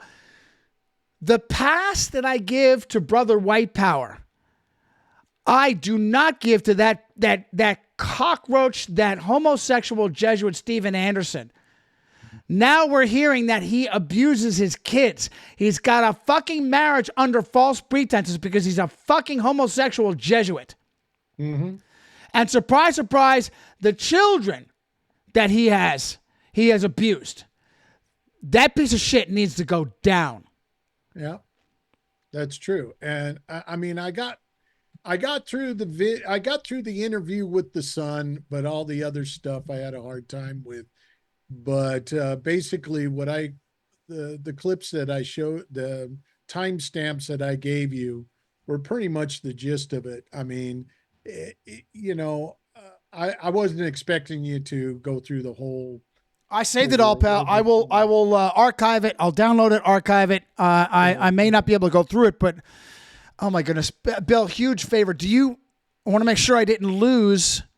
I may have in anger over the issue accidentally deleted your email with the, I doubt it. I don't delete anything flippantly. As a matter of fact, I'm sure that I put it in my docket. Yes. No, I got it. Okay. It's all right. I got it. So that was basically it on that. I'm glad everybody is enjoying Chapter 7. I'm getting a lot of good feedback on that. It was a tough chapter to do. I wish I did more. There was times when I'm putting it together, because a lot of these good documentaries has a lot of people working on it. I'm the only one doing it all. Johnny supplied me with the audio, with his voice, his narration, him telling the story. It's perfect. And I'm trying my best to, I'm still learning the software to, make it more informational and more entertaining and everything. I wish I was like Migmag. I keep thinking back, Migmag. Hey, is pal, so even brilliant. Mig is not doing his documentaries anymore. That he hasn't done a good documentary Really? in ages. Oh, I hope you have Well, what I've access. seen- Are you tracking my other hubs? Because I'm getting great comments like on Stumble, people watching your vid that went up on Stumble and complimenting it there as well. I did. I don't know if you got it or not, but somebody was paying close attention to what you were saying when you were reading citations and you misread a word instead of That's Martin. Yeah. That's religious. Martin. It was supposed to be righteous, but you said religion. I didn't even catch it. I edited the thing, so I love you, Martin. I can't. Yeah, I can't go back. I mean, it's there. I'm not going to reread it all. And every once in a while, listen. If that's the one mistake, I wish you would finish the book sometime, because I think, I love JP. I'm not JP is wonderful, but he's not you. All right. Where did I stop? Where? I haven't got that far yet. All right. So I will let you know. Lean into the wind. You as you look ahead and you say, okay, Johnny drops off here. I will seriously consider donating some time. Certainly, if nothing else, to keep you fed with your documentary making. I will do that for you. Because I do enjoy it, and well worth I'm it. Still It's trying to find the lots of meme. feedback. I'm still trying to find the meme with Groucho Marx saying, what was it? Quotes. Just ask me for it. Just ask me for it. You have the video. I made it. I know you have the audio. I've got the audio version, but I can't find the video version. I'll put it up. I had to substitute Darwin. No, I'm happy to put that up for you, bud. But yeah, I appreciate that. Any other kind of stuff that you used? Sometimes you used it a lot and sometimes you didn't. And it was appropriate. There was a time for those kind of, those things. And I could use Margot Robbie, but I don't want to, because we don't want to alienate some of our audience. I do that enough as it is. I'm happy to alienate people. But if you can find some clean ones, that would be fine. Not clean ones, but you know what I mean. Let me see how big it's. Go ahead. Anything else, pal? No, that's it. I'm working on some other projects, which will be coming out later on this year. So I've been keeping busy. I had to take time off after chapter 7. Chapter 7 drained me, I tell you. I've been pumping those phenomenal things. job. Hey, it's I might even be able to. Because this is a pain in the ass of file transfer. Especially with these fucking Google just eavesdropping. Don't you dare file transfer that there might be a risk of copyright. Google will fuck you. Unbelievable. It's only 130K. I might be able to email it to you. Hang on. Because the Groucho 1 is the one you use the most. Quotes, unquotes, and quotes. Ah, there it is. All right. Whoops. Yeah, I'll get it to you. I'll email it to you, pal. Yeah, because it's perfect. It's perfect. All right, and I'll do it through the Gmail account, so there's less fuckery. Thanks, Bill. Thanks for all you do, man. Thanks for a great job yesterday co-hosting the interview. I'm glad you busted my balls and you are going to bring me on, right, Johnny? Yeah, it worked out well. People, again, I'm getting a lot of feedback from that too. And, good. It's been a long time. It's been a while, almost a year since I've shared my testimony, and that was only part of it.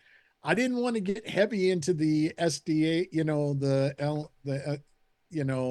Ellen plagiarist stuff. I didn't want to get into that with Bill there and Cody. Well, yes, we walked that balance very well. There's no reason to put those nice guys on their heels. I was walking the tightrope when it came to the dressing up in a suit and tie and making your weekly pilgrimage to. I was treading lightly there. What a blessing for you, pal. What a blessing that you have grown, and you have grown, they have not. I don't know what, and these great guys, I'll bring them right back. I'm happy to bring them back. Wonderful guys. And Bill is a friend. Bill is a solid friend. I don't know what Cody was. Steve Wahlberg, but I think Steve Wahlberg he still has the conference leash on him. Yeah. And Cody was making a big deal out of Walter being wrong on perfection. How perfection. I think that's some kind of weird Adventist. What are they? He makes a difference. Ellen Plagiarist White preached that we should be right. And that's made point. That's part of probation, right? If you're not 100%, you're not going to make it. You have to be. That was part of probation. That was part of that original foolishness that she came up with to explain the date setting. Yeah. Fascinating. These guys are angry about date setting now. Meanwhile, the founder of their religion destroyed everybody with date setting. Because three different occasions, which isn't readily acknowledged. Well, not only that, they didn't have the Gregorian calendar either, so that screws everything up. Yeah. Bill, love you, pal. Great job. Keep up the great work. And I just emailed that. I just emailed that to you, buddy. All right. Darnell, my brother from another mother, and then Alex after Darnell. Yeah, some good information about Steven Anderson I didn't know there. But I wanted to just real fast, the strange fire situation. It's explained, well, it came out in Leviticus 9, but it's explained why God did what he did in Leviticus. No, in Leviticus 10 is where he kills him, but it's explained why in Leviticus 9. Because what happened was that God brings down fire from heaven for the sacrifice. That is the fire they were supposed to use. And instead they used their own fire, defying God, and that's why God killed them. That was the strange fire. They didn't use the fire that God brought down from heaven. That was the appropriate fire to use. Okay. Ultimately, you can still make a case for it being inadvertent. God gave very specific, and honestly, that's fantastic. That God says, I will engulf the sacrifice in my own flame. Hey, you want to miraculously interact with our sacrificial process every time? Power to you. Power to you. Now, was this simple stupidity that or was it just a slip of the mind? Hey, this has to be a burnt offering. We got to burn this sacrifice up. Let's go ahead and get that done. You can make that case, Darnell. Don't shake your head. You can still make that case. I just don't think so. That's fine. That's your opinion. That's your opinion. The fact is that God gave instructions and said, present the burnt offering. I will burn it up. They burned it up, and they were killed. Yeah, they put fire into their sensors. That wasn't the fire they were supposed to use, but they weren't supposed to use any fire. So there have been some crazy Christian expositions on this. That, whether they were dancing around naked with Satan or something like that. Strange fire. Ooh, strange fire. From what it sounds like, and I just read this a little while ago, but from you refreshing me on this, strange fire should have been no fire at all. It's just that simple. Strange fire is you added fire when you shouldn't have added fire. Leave that up to Yahweh. Yeah, sounds like it reminds me of the Elijah, and the prophets of Baal on Mount Carmel. Yeah. Yeah. Yeah. There's nothing strange about it. The strangeness is it didn't belong. You present the burnt offering and back off. God will consume it with his fire. Strange fire it was just regular fire that you should never have put there. Not any kind of weird interdimensional blue demon flame or something or whatever. So you can still make a case. It's not explicit. They tried to consume the burnt offering when they weren't supposed to. That's just the fact. Okay? You can still make the case that this was just them being a dumbass and being executed for being a dumbass. That's hard. That's harsh. But no different than, what, Ananias and Sapphira, right? You lied about your donation. You lied about your donation. Dead. Dead.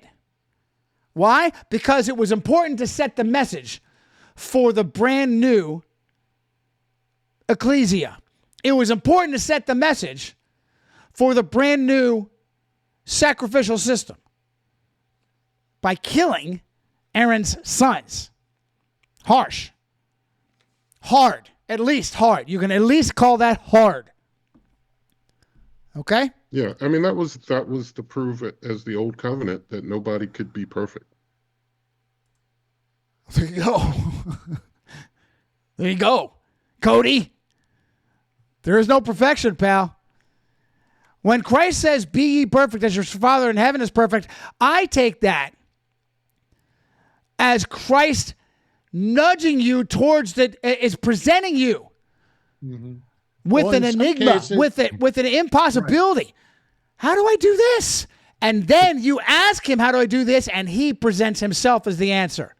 In some cases, it also translates maturity, being mature. In other words, being mature in your walk with God or walk with Christ. I got no problem with that. You can deduce that, but ultimately, I prefer the superficial of spiritually, sinfully perfect, because what comes to my mind, it's a goal. It's a goal. Even though we're, as long as we're heading in that direction, we're fine. It's when we quit. It's when we give up. It's when we let ourselves get derailed from I would put it this way, pal. I would put it this way.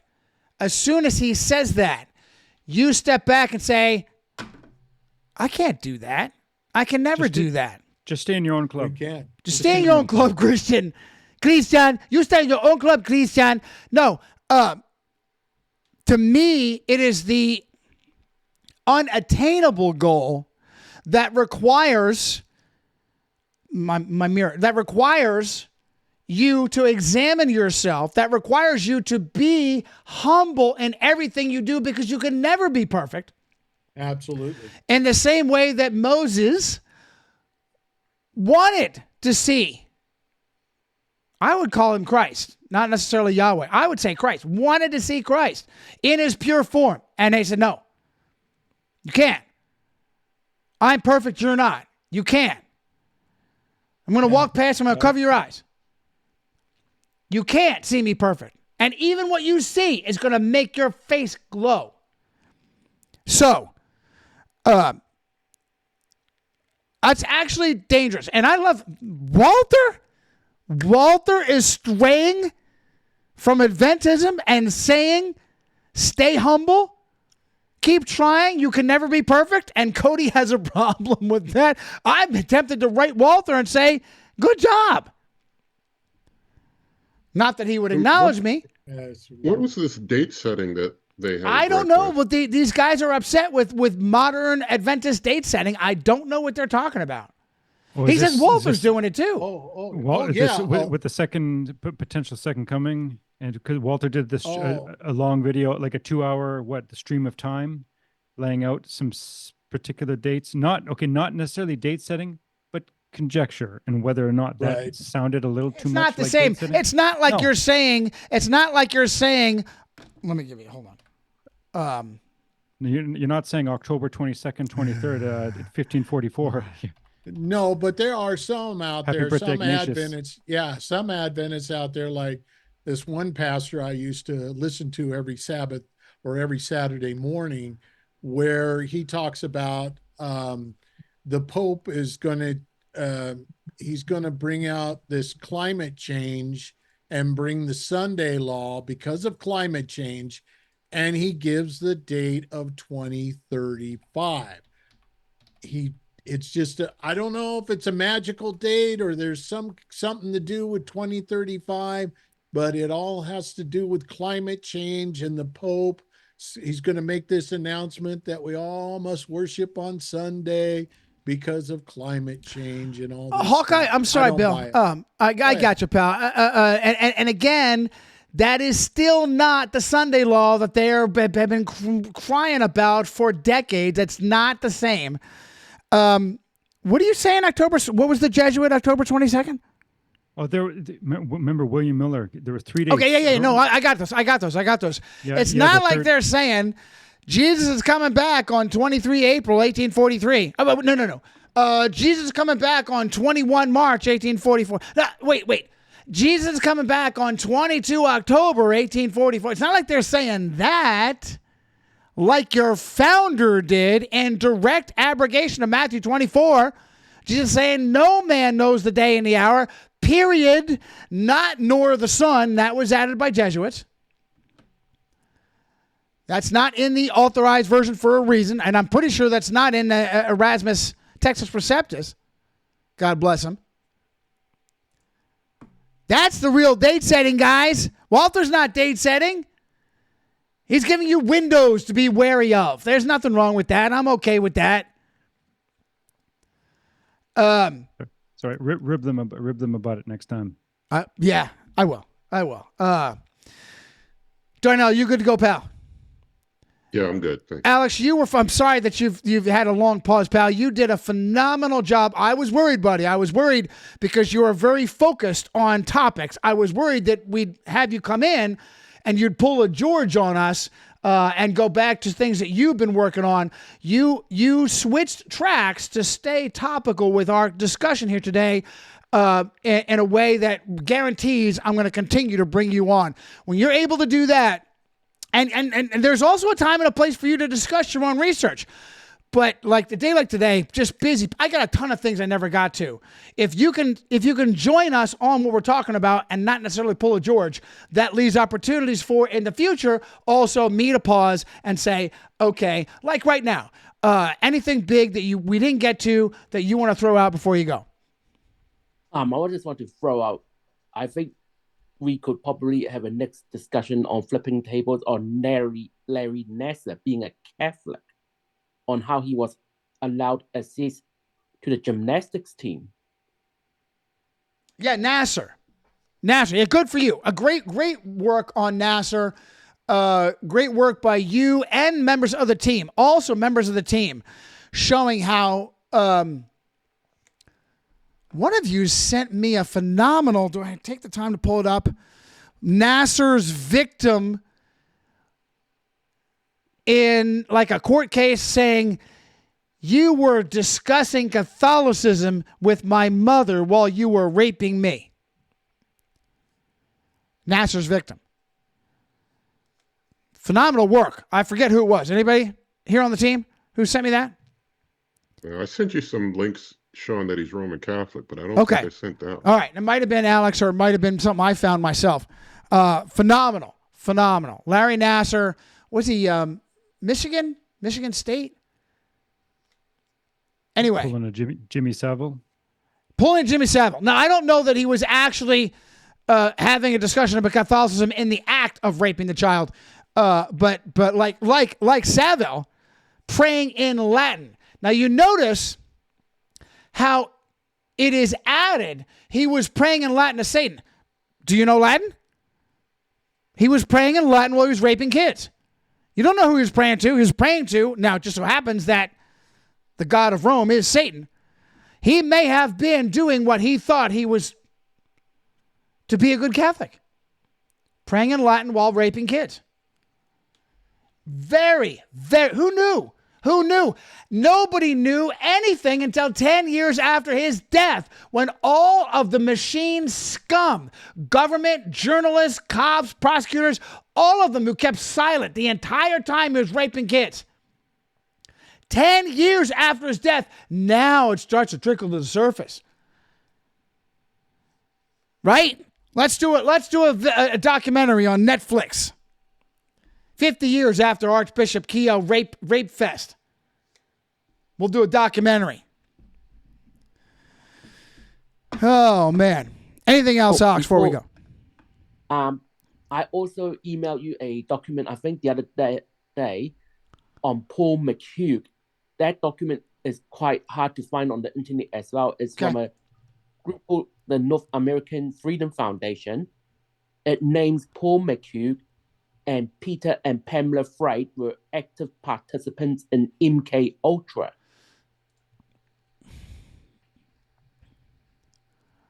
Let's see here.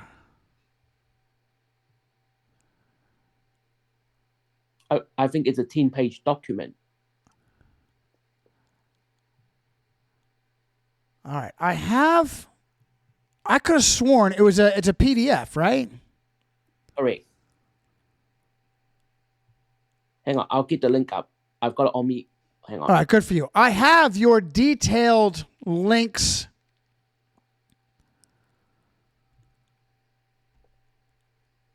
Hang on. What did I do with that? I save everything, man. I save everything. It's on the chat, Johnny. All right, buddy. Thank you. I'll put it... All right, now, this is just a PDF. Would you consider this site worthy?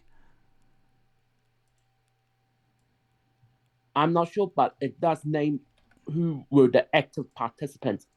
The University of Pennsylvania is named, and John Hopkins. All right, I put it in the show chat on Odysee. I will... I'll save it. On the last... before I finish, on the last page, it mentions that Pamela Fried admitted that Paul McHugh was instrumental on forming the leadership of the False Memory Syndrome Foundation.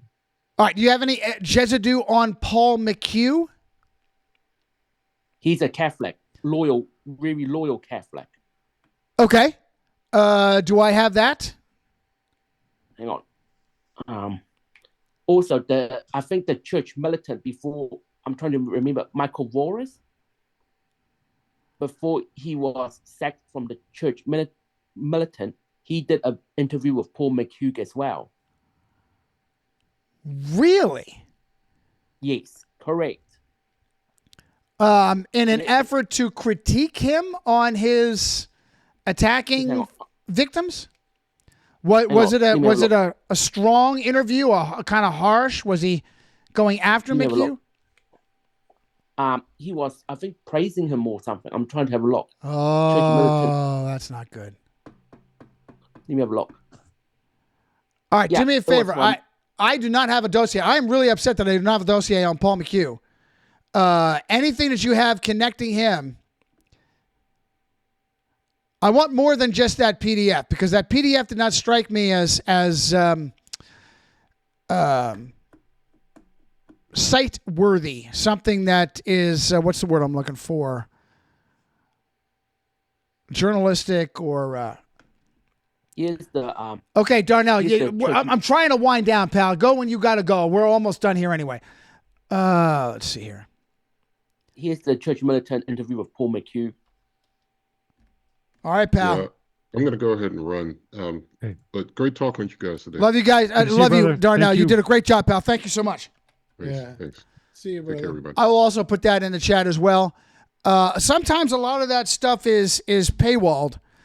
A lot of the vids are paywalled. Understandably, I mean, that's how they were making their money, even though they weren't making money. All right, good.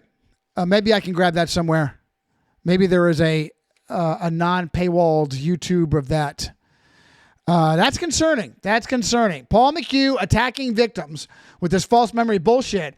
And the militant who was never stopped being homosexual, praising rather than attacking him. Interesting. Interesting. Good job, Alex. Okay. My Hawkeye. Mm-hmm. I've already got people busting my balls. You need to bring the Hawkeye back. You need to let him talk. And don't interrupt him. Oh, fuck yourself. Fuck yourself on not interrupting. That's who I am. That's how I have my style. But I'd be overjoyed to bring him back if he's got a bunch of stuff lined up. And by the way, as I said before, William, anybody that has a large docket that they never got to, Johnny, we need to do a special show, you and me only, in the show so I can go down all these things. It's absolutely open to anybody except for George. I don't know where the fuck he was today. All right, my Hawkeye. That's it. Just check out the Jordan. If you haven't seen it, drop the mic. Check out the Jordan Peterson channel. Drop the mic. Yeah, there you go. I already Neil put deGrasse, that phenomenal. Tyson. I already put that phenomenal Jordan Peterson, and I'm gonna. Hey, listen, I'm pretty sure my Hawkeye, both his blog and his blog and his You Screwed is in every about of my videos. Every about is. I've started adding. My blog was dormant for a couple years, and I've started making note pages. So I've got, I think, 3. So I've got my Jordan Peterson note page, Equalizer 3, and then Tupper Saucy. Outstanding. Outstanding. Just Yep. Go to my about in any video, and you will find the Hawks. Both his You Screwed and his blog. Thank you. Thank you very much. Thank you. Thank you very much. All right, guys. Phenomenal job, guys. Love you guys. Great job today. Much love to everybody. Shell, David. Who else was here? Lauren. Oh, we missed Dr. Fate. Love you, Dr. Fate. All you guys. Thank you guys so much. We'll see how tomorrow goes. By the way, today's thumbnail is done. It'll be in your inbox here shortly. Awesome. And that just means, brother, I can just turn it right around and get everything uploaded. Thank you. God bless you for that. Appreciate it. Before Thank you. Finish, I'd like to apologize for jumping topics. Sorry about that. No. Listen. My only concern was that was the way every time you come in, you were going to be fixated on your own research. You can absolutely use this forum to share your research, but you have to forgive me because I need to get all my shit out, and we almost never get all my shit out. So, even when you're on your own, how about that? Even when I'm on my own, I still don't get all my own shit out. So if you can be flexible and react to what we're talking about and allow me to pause and then say anything else of stuff we haven't covered, Alex, then that works all the way around, and that guarantees that I will continue to have you join us to do both, to remark on what we're talking about and also to pause and go back to what you've been researching. Both are welcome. So there he is. He's still there. That, Johnny. Dr. Fate. Okay. Phenomenal Good. Very, very good stuff. I've been following you on Gab, and keep it up. I'll tell you what, pal. I will upgrade you to a full-fledged member of the team and add you into the distro. And the only concern I have at that point is the bloody time differential. Stay plugged in.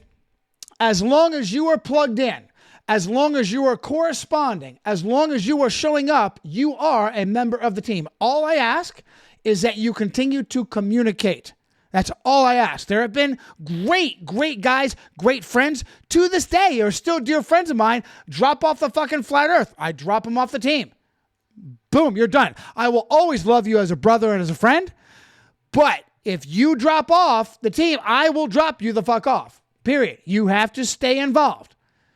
And the expert at this, the expert to manage to do this, just as I'm about to cut him fucking loose, he comes in and drops a grenade. It's this fucking guy right here in that lower corner.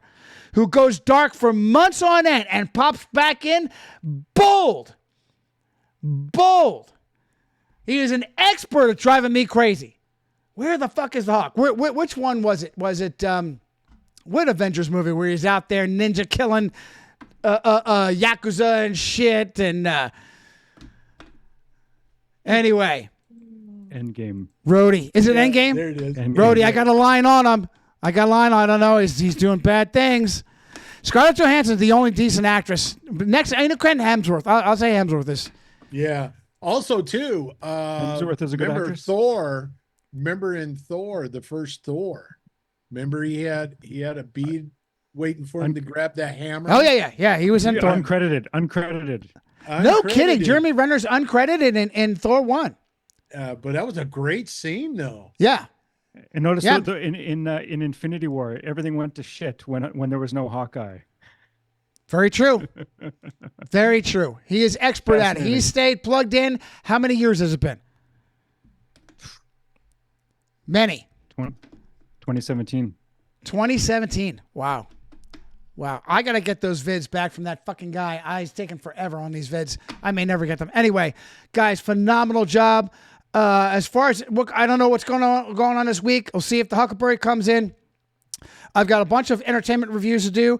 I'm going to hit on Rome Flicks running Fury, the tank movie. I should have zeroed in on that for entertainment review.